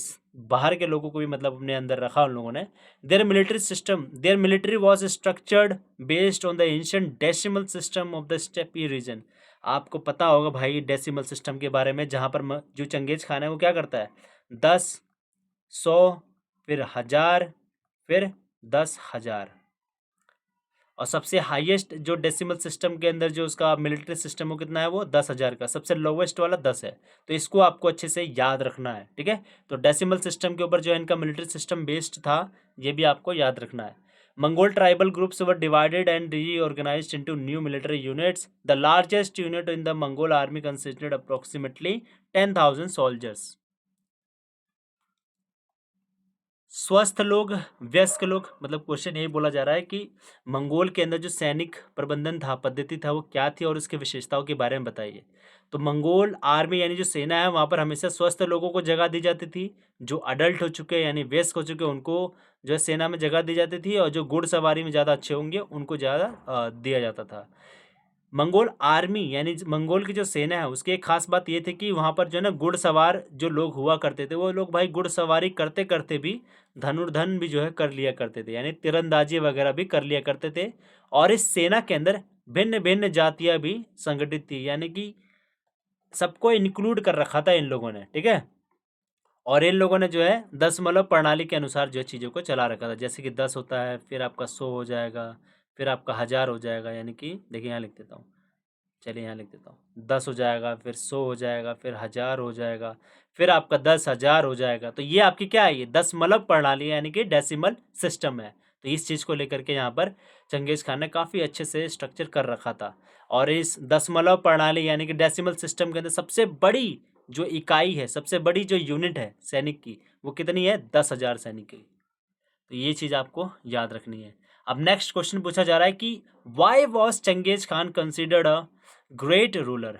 Changez Khan को ग्रेट रूलर क्यों बोला जा रहा है, ये भी एक क्वेश्चन है, काफ़ी इंपॉर्टेंट क्वेश्चन। इनफैक्ट जो मंगोल आज के देश, आज प्रेजेंट टाइम में कंट्री है ना, वहाँ पर तो भाई साहब चंगेज़ खान को एक एज अ फ्रीडम फाइटर तो नहीं बोलेंगे, ग्रेट रूलर के रूप में जो इन लोगों को जाना जाता है। किसको, चंगेज़ खान को। अब चंगेज़ खान एक ग्रेट रूलर था, उसके क्या क्या रीजंस, उसके सेवरल रीजंस है जो कि बिलो मैंने यहाँ दे रखे हैं। ही यूनिफाइड, इसने जो है सबको इकट्ठे करा था, सबको मिला लिया था अपने में, क्या करके, brought them together under one rule, एक ही शासक के रूल में। अदरवाइज जब तक चंगेज खान नहीं था ना, तो उससे पहले क्या होता था कि अलग जाति के लोग अलग अलग अलग अलग रहा करते थे, अलग अलग साथ इकट्ठे नहीं थे ये लोग। इकट्ठा इन सबको इकट्ठे रखने का जो काम है वो चंगेज खान ने करा। इसी वजह से Genghis Khan was considered as a great ruler and he organised massive and powerful army. मैंने अभी आपको जस्ट इसकी आर्मी के बारे में अच्छे से बताया है। He established a swift messenger system that allowed information to be transmitted quickly and efficiently. इसी को हम क्या बोलते हैं, हरकाना सिस्टम बोलते हैं। इसको क्या बोलते हैं, हरकाना सिस्टम भी बोलते हैं। इसको आपको अच्छे से याद रखना है।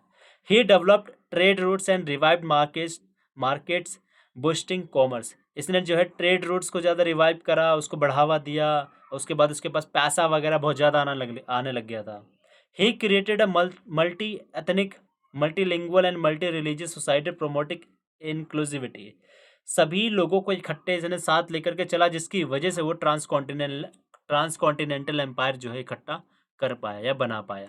तो क्यों बोला जाता है, मंगोलों के अंदर जो संगठित आर्मी थी, चीनी शोषण से मुक्त कराया इन्होंने। विशाल सेना हुआ करती थी, फुर्तीली हरकाना पद्धति को इन लोगों ने ले रखा था, ठीक है। व्यापार के रास्तों का निर्माण करा था और पार महाद्वीपीय साम्राज्य की स्थापना कर दी थी इसने। अगला क्या बोला जा रहा है कि चंगेज खान की सैनिक उपलब्धियों का वर्णन कीजिए। भाई अभी हम डिस्कस करके आ रहे हैं, लग रहा है कि पीछे वाला भी हमने देखा वही है, ठीक है। अब अगला क्वेश्चन देखते हैं क्या, यास क्या था। यास काफी इंपॉर्टेंट क्वेश्चन है ये वाला, ठीक है। यास, यासा हिंदी में इंग्लिश में बोलते हैं। यास क्या था, इसके अर्थ में परिवर्तन आने के क्या कारण थे, यास के महत्व की विवेचना कीजिए। आपको पता होगा कि यास या फिर यसाक, ये बेसिकली इन्हीं दोनों वर्ड्स के लिए है। और इसका मतलब क्या होता है, लॉ, यानी कि कानून। ये वो कानून है जो कि खुद चंगेज खान ने जो है बनाया था। अब उसने ये जो यास जो वर्ड लेकर के आया, यानी जो कानून लेकर के आया, वो क्यों लेकर के आया था ये चंगेज खान। वो चंगेज खान इसलिए लाया था सो डैट कि वो सबको ना इकट्ठे एकजुट जो है वो रख सके। तो सबसे पहले आप अपने आंसर के अंदर ये सब बताओगे कि विधि मतलब होता है कानून, आज्ञापित या आदेश मतलब ऑर्डर्स वगैरह होते हैं। इसी का मतलब क्या होता है, इसी को हम क्या बोलते हैं, यास या फिर यसाक भी इसी चीज़ को हम बोलते हैं। ये बात आपको अच्छे से याद रखना है, ठीक है। और उन लोगों ने एक मैसेंजर यानी डाक प्रणाली का निर्माण भी कर रखा था, जिसको बोलते हैं हरकाना पद्धति यानी हरकाना सिस्टम। और इसके अर्थ में क्या परिवर्तन आता है, उसके कारण जो है यहाँ दे रखे हैं, भाई पढ़ लेना एक बार। मैं भी काफ़ी थका थका सा फील कर रहा हूँ यार। यास के क्या महत्व हैं ये भी देख सकते हैं कि यास में समान आस्था रखने वाले मंगोलों को संयुक्त किया गया था। संयुक्त मतलब इकट्ठे रखा गया था। चंगेज व उसके वंशजों की मंगोलों से निकटता स्वीकृत हुई। यास से वंशजों की कबीलाई पहचान बरकरार रही, ठीक है। मतलब क्या है, यास का कि एक तरफ से कानून है जो कि हेल्प कर रहा है अलग अलग लोगों को इकट्ठे रहने में। और चंगेज खान ने खुद ने किया था, तो भाई बहुत इंपॉर्टेंट बंदा था ये, जिसने ये चीज़ करी थी। ये इंग्लिश में भी लिखा है यार, देख लेते जरा। यासा मतलब क्या होता है, लॉ, डिक्री और ऑर्डर को बोल रहे हैं। बाकी एक बार पढ़ लीजिएगा, ज़्यादा इम्पोर्टेंट है ये, बहुत इंपॉर्टेंट जब ये क्वेश्चन है आपका, ठीक है। एक बार पढ़ लीजिएगा, इसका क्या सिग्निफिकेंस है ये भी आप एक बार यहाँ पर देख लीजिएगा, बहुत इंपॉर्टेंट चीज़ है। अब चैप्टर नंबर 4 आपका स्टार्ट हो रहा है। अब दोबारा बता देता हूँ एक बार। हम रोमन एम्पायर के अंदर हमने लोगों ने क्या देखा था, 3 चीज़ें देखी थी वहाँ पर। यानी कि एक था आपका कौन, एम्परर खुद यानी कि सम्राट। दूसरा आपका हुआ करता था कौन, अभिजात वर्ग यानी कि नोबिलिटी।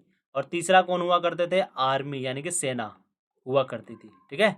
सेम चीज 3 ऑर्डर्स यानी फ्यूडलिज्म वाला जो चैप्टर है उसके अंदर क्या होता है, देखो। पहला हो गया आपका पादरी, जिसको हम बोलते हैं क्लर्गी वाला ग्रुप। दूसरा हो जाएगा आपका नोबिलिटी और तीसरा हो जाएगा आपका पीजेंट्स यानी कि कृषक वर्ग, ठीक है जी।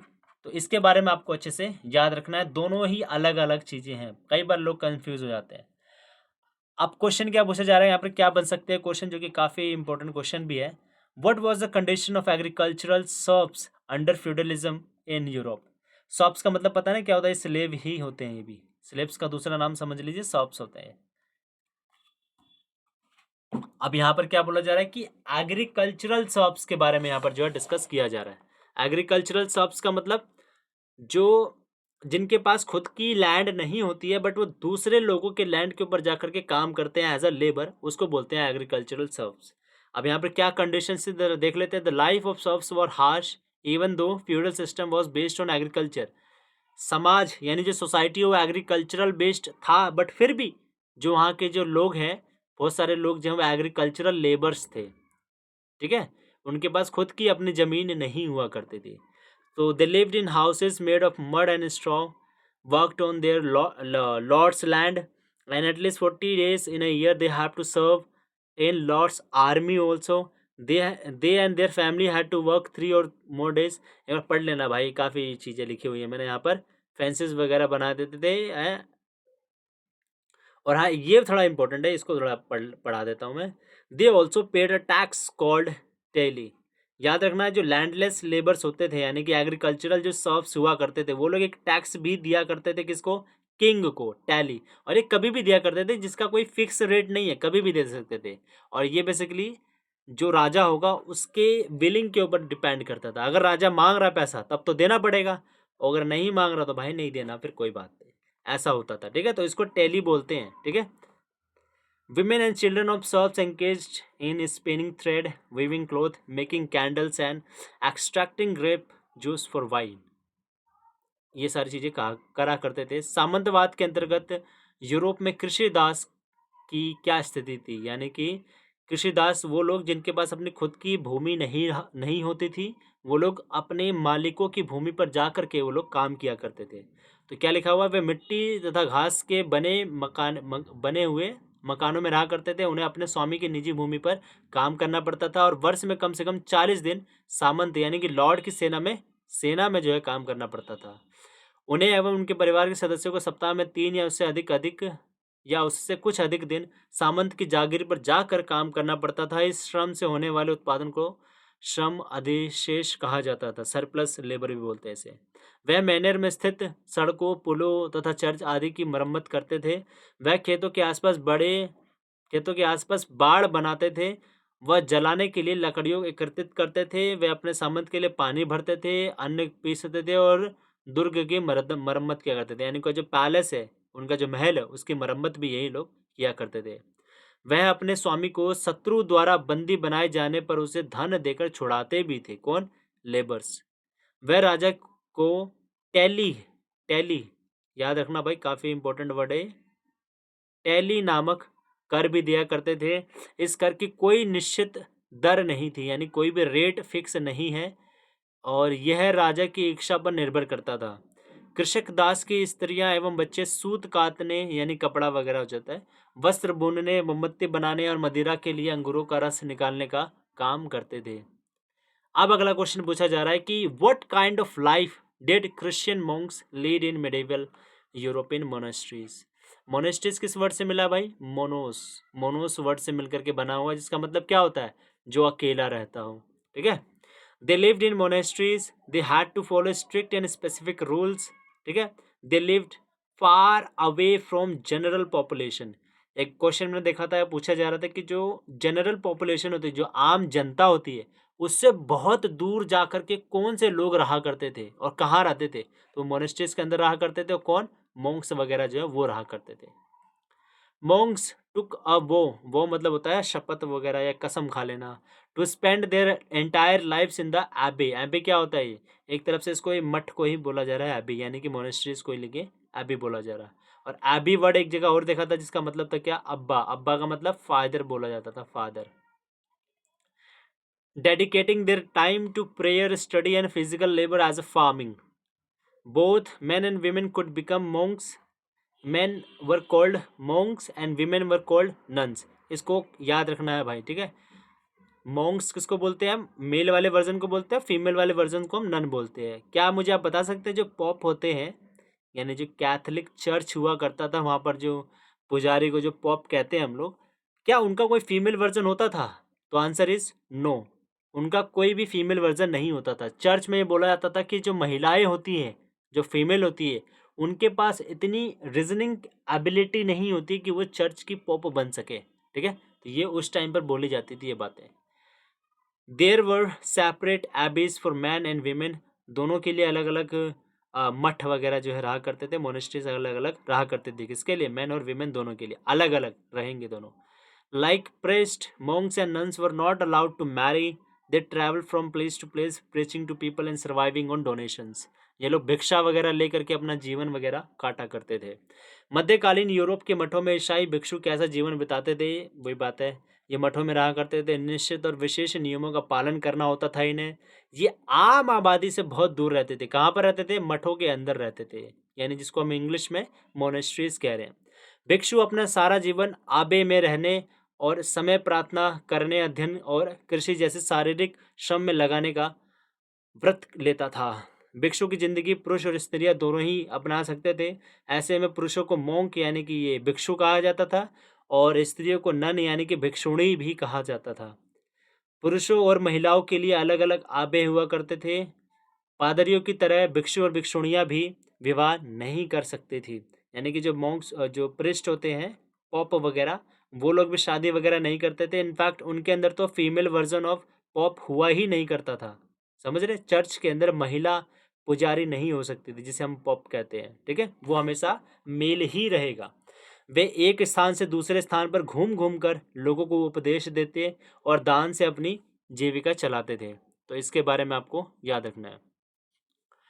अब one of the most important question आ गया, वो क्या है? Why did the knight class emerge?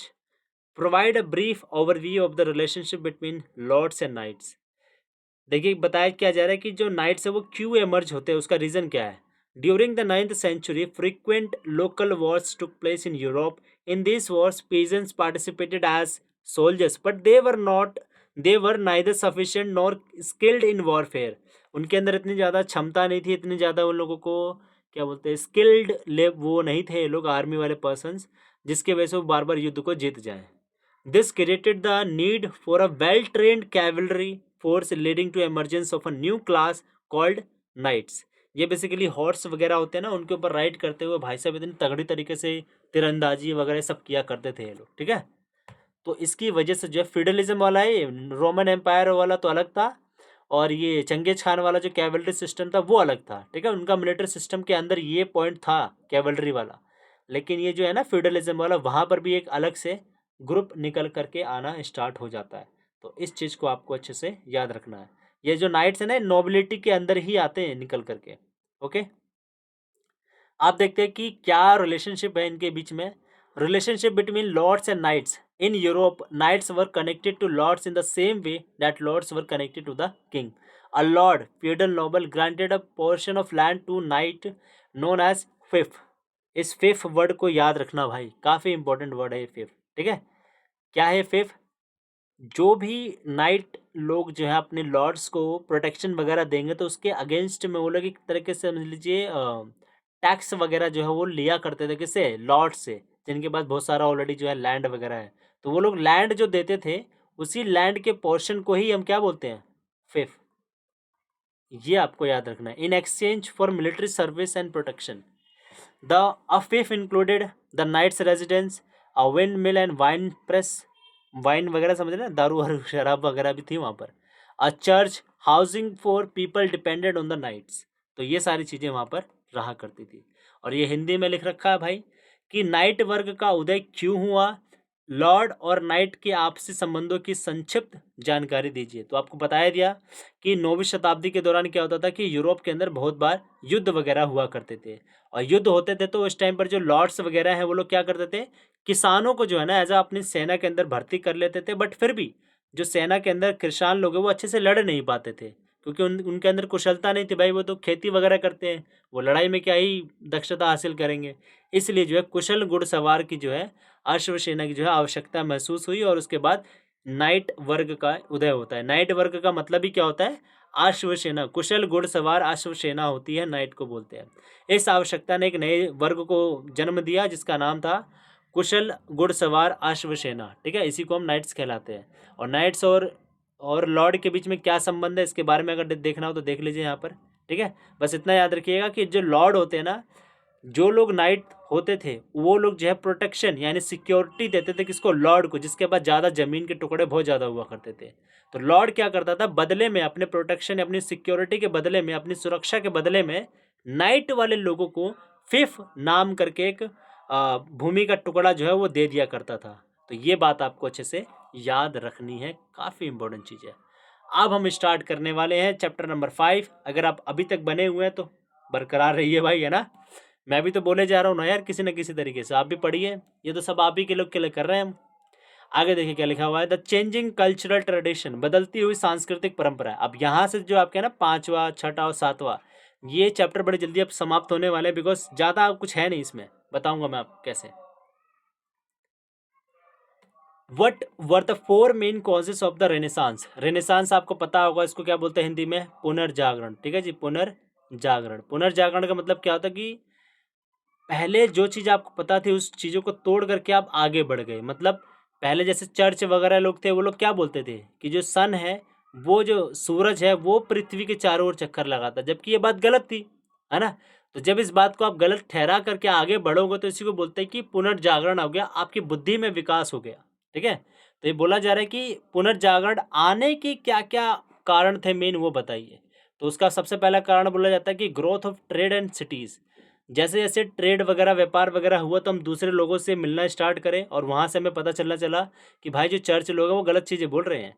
जैसे लिखा भी हो कि after the 11th century trade expanded in Europe leading to the rise of cities and wealthy middle class, जिसको हम बोलते हैं bourgeoisie, which supported art and science and literature, जिसकी वजह से हमें बाद में पता चला कि भाई चर्च तो हमें बेवकूफ़ बना रहा है जैसे हमने लिटरेचर वगैरह पढ़ना स्टार्ट करा। तो अब देखिए नेक्स्ट क्या बोला जा रहा है, इन्वेंशन ऑफ प्रिंटिंग प्रेस। भाई ये काफ़ी इंपॉर्टेंट पॉइंट है, इसको याद रखिएगा ना। इन्वेंशन ऑफ प्रिंटिंग प्रेस यानी कि छापे खाने का जैसे आविष्कार हुआ था 1455 में जोहानेस गुटेनबर्ग के द्वारा। Johannes Gutenberg was the person who invented printing press in 1455 and he was the resident of Germany. ठीक है जी, जर्मनी का रहने वाला बंदा था। इस बंदे ने ये चीज़ प्रिंटिंग प्रेस का निर्माण करा था। तो Johannes Gutenberg develop the printing press which enabled the rapid speed of knowledge and ideas. Obvious सी बात है भाई, जैसे ही आपकी प्रिंटिंग प्रेस आ जाएगी तो उससे क्या होगा, बहुत ही तगड़े लेवल पर जो है किताबें वगैरह स्टार्ट हो जाएंगी छपना। और जैसे छपेंगे तो भाई हर एक बंदा उसको एक्सेस कर पाएगा, पढ़ पाएगा और अपनी बुद्धि के अंदर विकास कर पाएगा, अपनी नॉलेज को जो है वो इंक्रीज कर पाएगा। और आपको पता होना चाहिए कि जो जोहानेस गुटेनबर्ग है, जब इसने प्रिंटिंग प्रेस का डेवलपमेंट करा था तो 150 कॉपीज ऑफ बाइबल जो है सबसे पहली बार इसी ने छापी थी। ठीक है, एक क्वेश्चन आता है ना कि अगर आपने ये प्रिंटिंग प्रेस का निर्माण कर लिया तो सबसे पहले आप काम क्या करोगे, तो जोहानेस गुटेनबर्ग ने कहा भाई मैं 150 बाइबल की कॉपीज को छापूंगा, सो डैट कि जो लोग अंधकार फैला रहे हैं, जो मिस इंटरप्रिटेट कर रहे हैं बाइबल को लेकर के, जैसे पॉप वगैरह कर रहे थे, तो वो चीज़ सबसे पहले मैं दूर करूंगा। तो ये चीज़ जो है इन्होंने करवाया था। Revival of ancient and Greek culture. Renaissance thinkers studied Greek and Roman texts, promoting rational thinking, humanism, and scientific inquiry. Religious reformation, religious reformation. तो रिफॉर्मेशन मूवमेंट आया था, the corrupt practices of the church were challenged, encouraging scientific and logical reasoning which fuelled the Renaissance. अब आगे देखते हैं जरा, पुनर्जागरण के 4 प्रमुख कारण क्या थे। व्यापार और नगरों का विकास होना। जैसे हमने व्यापार वगैरह करा तो हमें पता चला कि भाई दूसरे देशों के क्या थॉट्स हैं, क्या उनके विचार हैं, जिसके बाद से हमें पता चला कि जो चर्च है वो हमें बेवकूफ़ बना रहा है। अगला हमने देखा क्या, छापे खाने का आविष्कार। छापे खाने का मतलब जो प्रिंटिंग प्रेस होती है, प्रिंटिंग प्रेस समझते हो ना, जैसे आपकी जो बुक होती है वो भी तो एक किसी प्रिंटिंग प्रेस से ही जो छप कर आती है। शादी के कार्ड छपते हैं तो वो भी प्रिंटिंग प्रेस से ही छपते हैं, है ना। तो ये सारी चीज़ें होती हैं। तो जोहानेस गुटेनबर्ग नाम करके एक इंसान था, उस बंदे ने जो 1455 के अंदर इस प्रिंटिंग प्रेस यानी छापे खाने का आविष्कार करा था, प्रिंटिंग प्रेस का। ठीक है, मुद्रण कला भी बोलते हैं इसको। और जब इसने आविष्कार करा था तो 150 कॉपीज जो है उसने बाइबल की छापी थी, ये आपको याद रखना है, बाइबल की। प्राचीन रोमन और ग्रीक संस्कृति का पुनरुद्धार किया गया। पुनर्जागरण विचारकों ने ग्रीक और रोमन ग्रंथों का अध्ययन किया और तर्क संगत सोच, मानवतावाद और वैज्ञानिक दृष्टिकोण को बढ़ावा दिया। मतलब क्या कि जो चर्च पहले हमेशा इमोशनली हमें फूल बनाता रहा था, हमने अब क्या करा, जैसे ये प्रिंटिंग प्रेस वगैरह आ गई तो हमने जो है भाई लॉजिकली सोचना स्टार्ट कर दिया, जिसकी वजह से चर्च का जो है कंट्रोल वो खत्म होना स्टार्ट हो जाता है।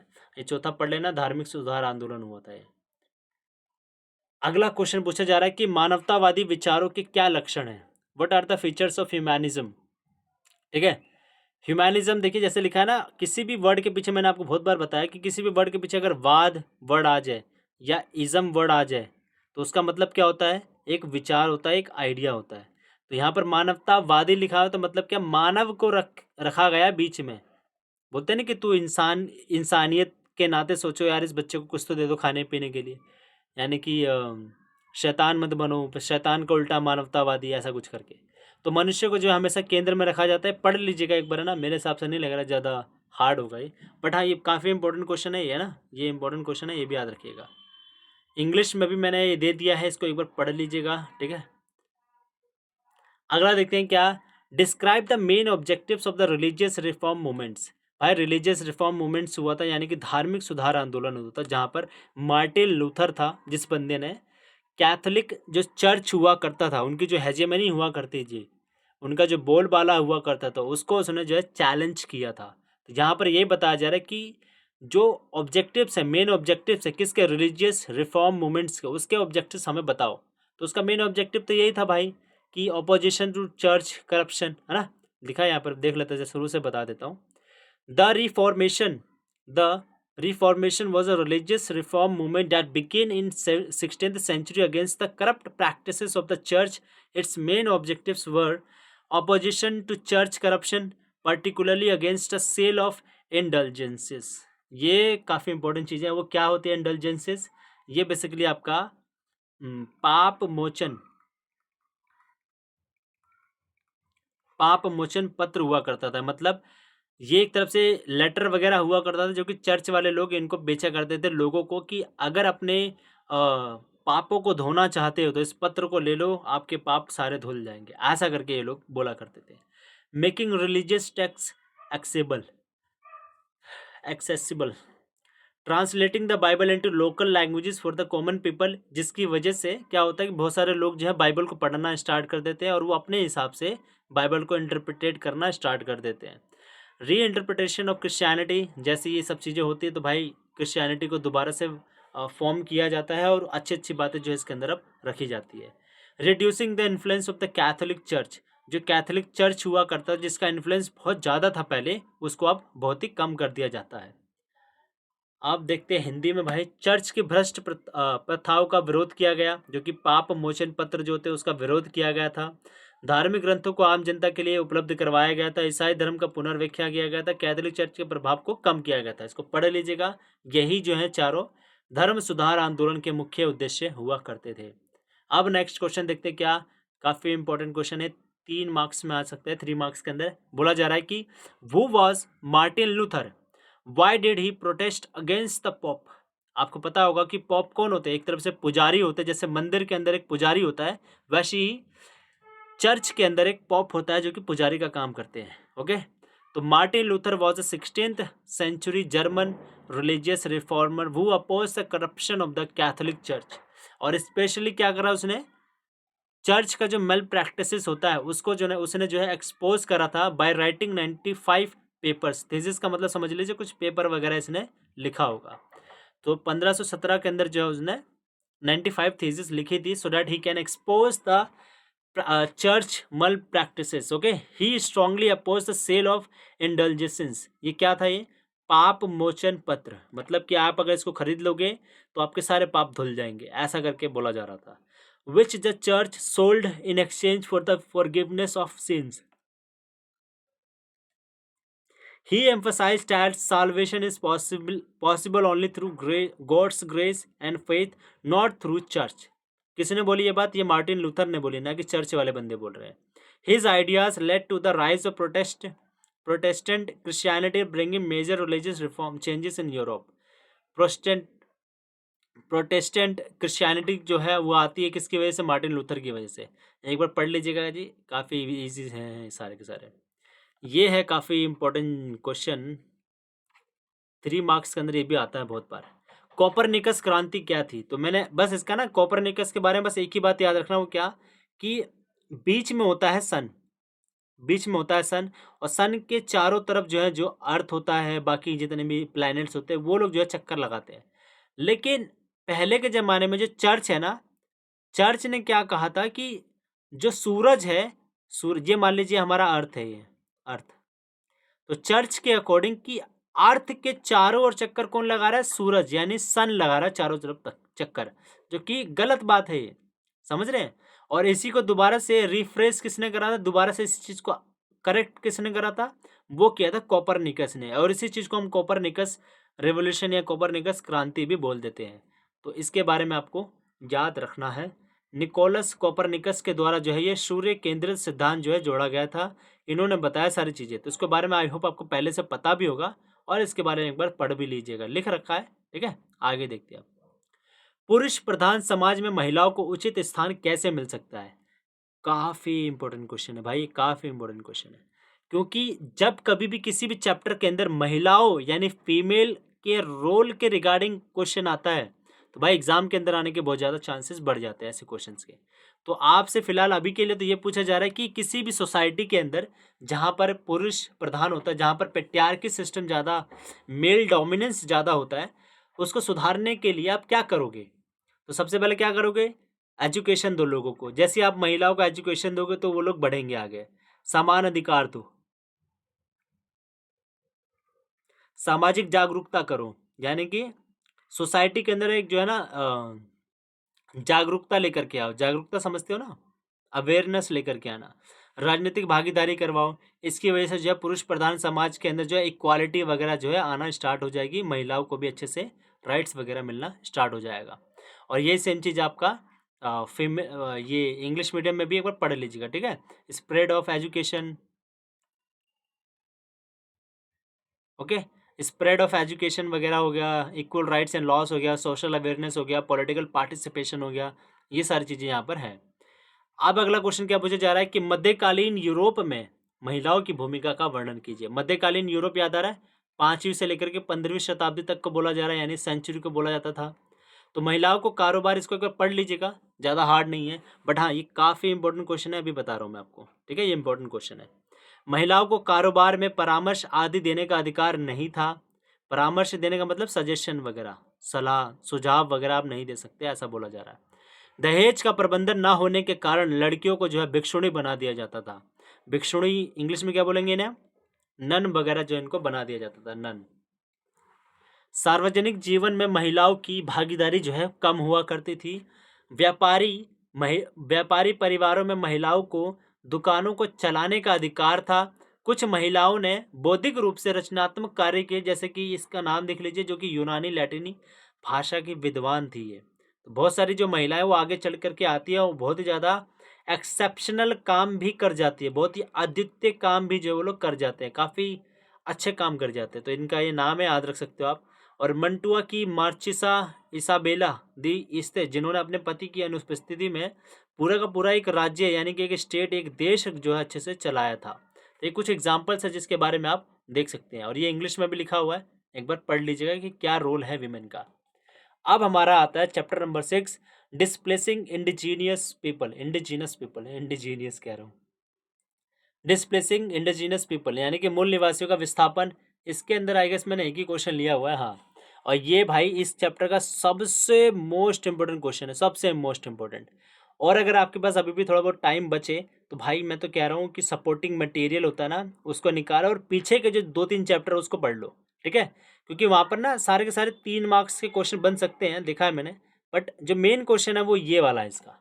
क्या है देखिए ज़रा, गोल्ड रश से क्या तात्पर्य है? गोल्ड रश के कारण बताएं, अमेरिका में हुई औद्योगिक क्रांति को स्पष्ट कीजिए। गोल्ड रश का मतलब ये होता है कि कोई एक जगह है वहाँ पर गोल्ड मिल जाना। जैसे कि 1840s के अंदर जो है 1840 के अंदर संयुक्त राज्य अमेरिका यानी कि यूएसए, अमेरिका के अंदर जो है कैलिफोर्निया, कैलिफोर्निया यूएसए के अंदर एक एरिया का नाम है। जैसे नई दिल्ली नाम है ना भारत के अंदर, वैसे कैलिफोर्निया एक जगह है यूएसए के अंदर।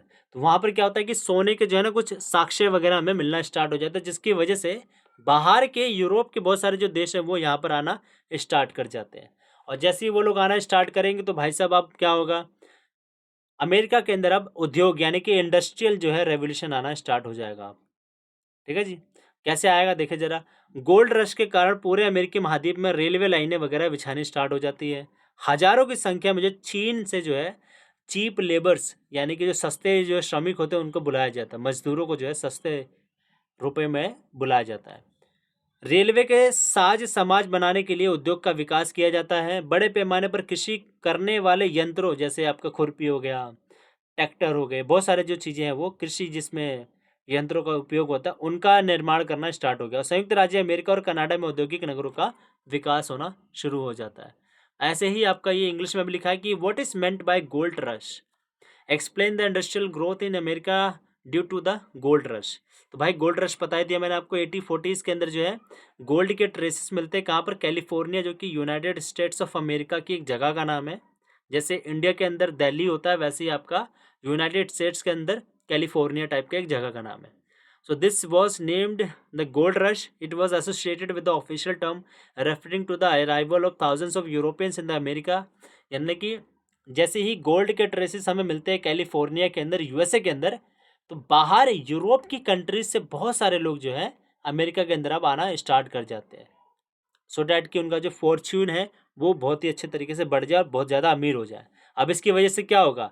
ग्रोथ होगा कहाँ पर? इंडस्ट्रीज़ के अंदर। Due to the gold rush railway lines were constructed across the American continent, thousands of Chinese laborers were employed, industries for manufacturing railway equipment were developed, large scale production of agricultural machinery began, industrial cities developed in the United States and Canada।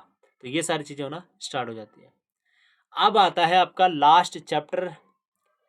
I don't know कि आप अभी तक बने हुए हो कि नहीं, but अगर बने हुए तो heads off to you guys. काफ़ी इंपॉर्टेंट चैप्टर। अब ये आपका 7वां चैप्टर जरा पढ़ते हैं। पाथ टू मॉडर्नाइजेशन, आधुनिकरण के रास्ते। How did the modernization of economy take place under the Meiji rule in Japan? What was the impact of industrial development on the environment? इस पूरे चैप्टर का दो ही बस सबसे ज़्यादा इंपॉर्टेंट क्वेश्चन में से एक ही है और एक और दूंगा, ठीक है। तो बहुत ज़्यादा इंपॉर्टेंट क्वेश्चन है, याद रखिएगा। बोला जा रहा है कि जापान के अंदर जो मेजी रूल था, मेजी रूल मतलब जैसे हम शर्मा है, मान लीजिए शर्मा रूल हो जाएगा इंडिया के ऊपर, ऐसे ही मेजी एक डायनेस्टी हुआ करती थी, एक वंश हुआ करता था जो कि जापान के ऊपर रूल करता था। तो उसके बारे में यहाँ पर अब बोला जा रहा है। और लास्ट में एक चीज़ और पूछी जा रही है कि what was the impact of industrial development on the environment. तो देख ले जरा कैसे जो है आधुनिक विकास होता है, मॉडर्नाइजेशन आता है मेजी रूल के अंदर। जो मेजी लोग थे उन लोगों ने क्या करा? सबसे ज़्यादा बल दिया, एम्फोसाइज करा किसके ऊपर? एग्रीकल्चर के ऊपर। उन्होंने एग्रीकल्चरल प्रैक्टिसेस के ऊपर ज़्यादा एम्फोसाइज करा। उन्होंने कहा भाई एग्रीकल्चर के थ्रू ज़्यादा सामान वगैरह जो हमें उगाने चाहिए, सो डैट कि ज़्यादा हमारे जो देश की जनता है उनको ज़्यादा खाने पीने को मिले, है ना, ऐसा कुछ समझ लीजिए। अगला क्वेश्चन, अगला जो इसका पॉइंट बन सकता है वो क्या है कि expansion of railway networks in Japan. Japan के अंदर जो है रेलवे नेटवर्क्स वगैरह जो ज़्यादा एक्सपेंड करना स्टार्ट कर देता है इन्हीं मेजी रूल के अंदर। Import of machinery for the textile industry, कपड़े वाले जो उद्योग होते हैं उनके लिए मशीन वगैरह को इंपोर्ट किया जाता है बाहर के देशों से। Training of workers bye foreign artisans, जो जापान के जो वर्कर्स हैं उनका जो है ट्रेनिंग वगैरह किया जाता है, बाहर के देशों के लोगों को बुला करके उनको ट्रेनिंग दी जाती है। Sending students abroad for education, जो मेजी रूल है उन लोगों ने क्या करा कि अपने देश के यानी जापान का जो देश है वहाँ के लोगों को एजुकेशन लेने के लिए बाहर देशों के अंदर भेजा गया, सो डैट कि they can have great sense of education. Okay, establishment of a modern banking system, banking system जो है इन मेजी रूल के अंदर आया गया। And providing tax exemptions and subsidies to companies, जो भी लोग यहाँ जापान के अंदर आएंगे ट्रेड वगैरह करने या फिर कोई भी एक्टिविटीज़, इकोनॉमिक एक्टिविटीज़ करने के लिए, तो उनको जो है टैक्स के अंदर जो है रिलैक्सेशन जो है दिया जाएगा, छूट दिया जाएगा टैक्स के अंदर। तो इसका इम्पैक्ट क्या होता है इंडस्ट्रियल डेवलपमेंट का?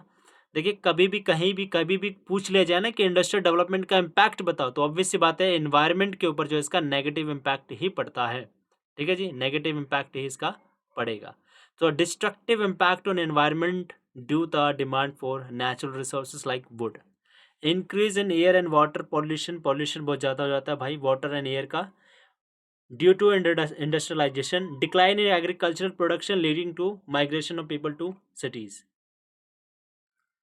तो ऐसे ये है, हिंदी में पढ़ लीजिएगा भाई। अगला क्वेश्चन देखिए क्या लिखा हुआ है। जापान और चीन ने आज़ाद और आधुनिक राष्ट्र बनने के लिए बिल्कुल अलग अलग राहें अपनाई, विस्तार से व्याख्या कीजिए। आपको पता होगा जो जापान है उसने वेस्टर्न कंट्रीज़ को फॉलो करा था और जो चीन है वो भाई इसको किसी ने गुलाम बना लिया था। ठीक है जी। और जापान कैसे अपने आप को आगे बढ़ा लेता है, जस्ट अभी इसका पिछले वाला चैप्टर के अंदर अपने पिछले वाला जो क्वेश्चन था उसमें डिस्कस कर लिया हमने। तो ये एक बार पूरा अच्छे से पढ़ लेना गाइस। 1.5 घंटे की वीडियो होने जा रही है। अब आई थिंक मुझे रोक देना चाहिए वरना आप लोग भी पक जाओगे। इसको पढ़ लीजिएगा, चीन और जापान दोनों के बारे में यहाँ पर लिख दिया है, और ये आपकी सपोर्टिंग मटेरियल से लिया है भाई, है ना। आप सपोर्टिंग मटेरियल जाकर के रेफर कीजिएगा, काफ़ी इंपॉर्टेंट सोर्स है वो आपका। तो बस अभी के लिए बस इतना ही है guys. Thank you and love you all. जाकर के वो आंसर राइटिंग वाली वीडियो जरूर देखिएगा, उसके थ्रू आपको पता चल जाएगा कि क्या क्या ट्रिक्स आप जो है अपना करके अपने आंसर को ब्यूटीफुली प्रेजेंट कर सकते हैं। So guys, bye bye and love you all. Practice जरूर करिएगा। ये रहा, इसमें अरे इंग्लिश में दिखा दूँ भाई, ये देखो, ये है इंग्लिश वाले का, ठीक है, देख लीजिएगा। लास्ट में जाते जाते प्रैक्टिस करना आप मत भूलिएगा, बस अब प्रैक्टिस करिए, बस हो गया, बस और कुछ नहीं। Thank you guys, love you all.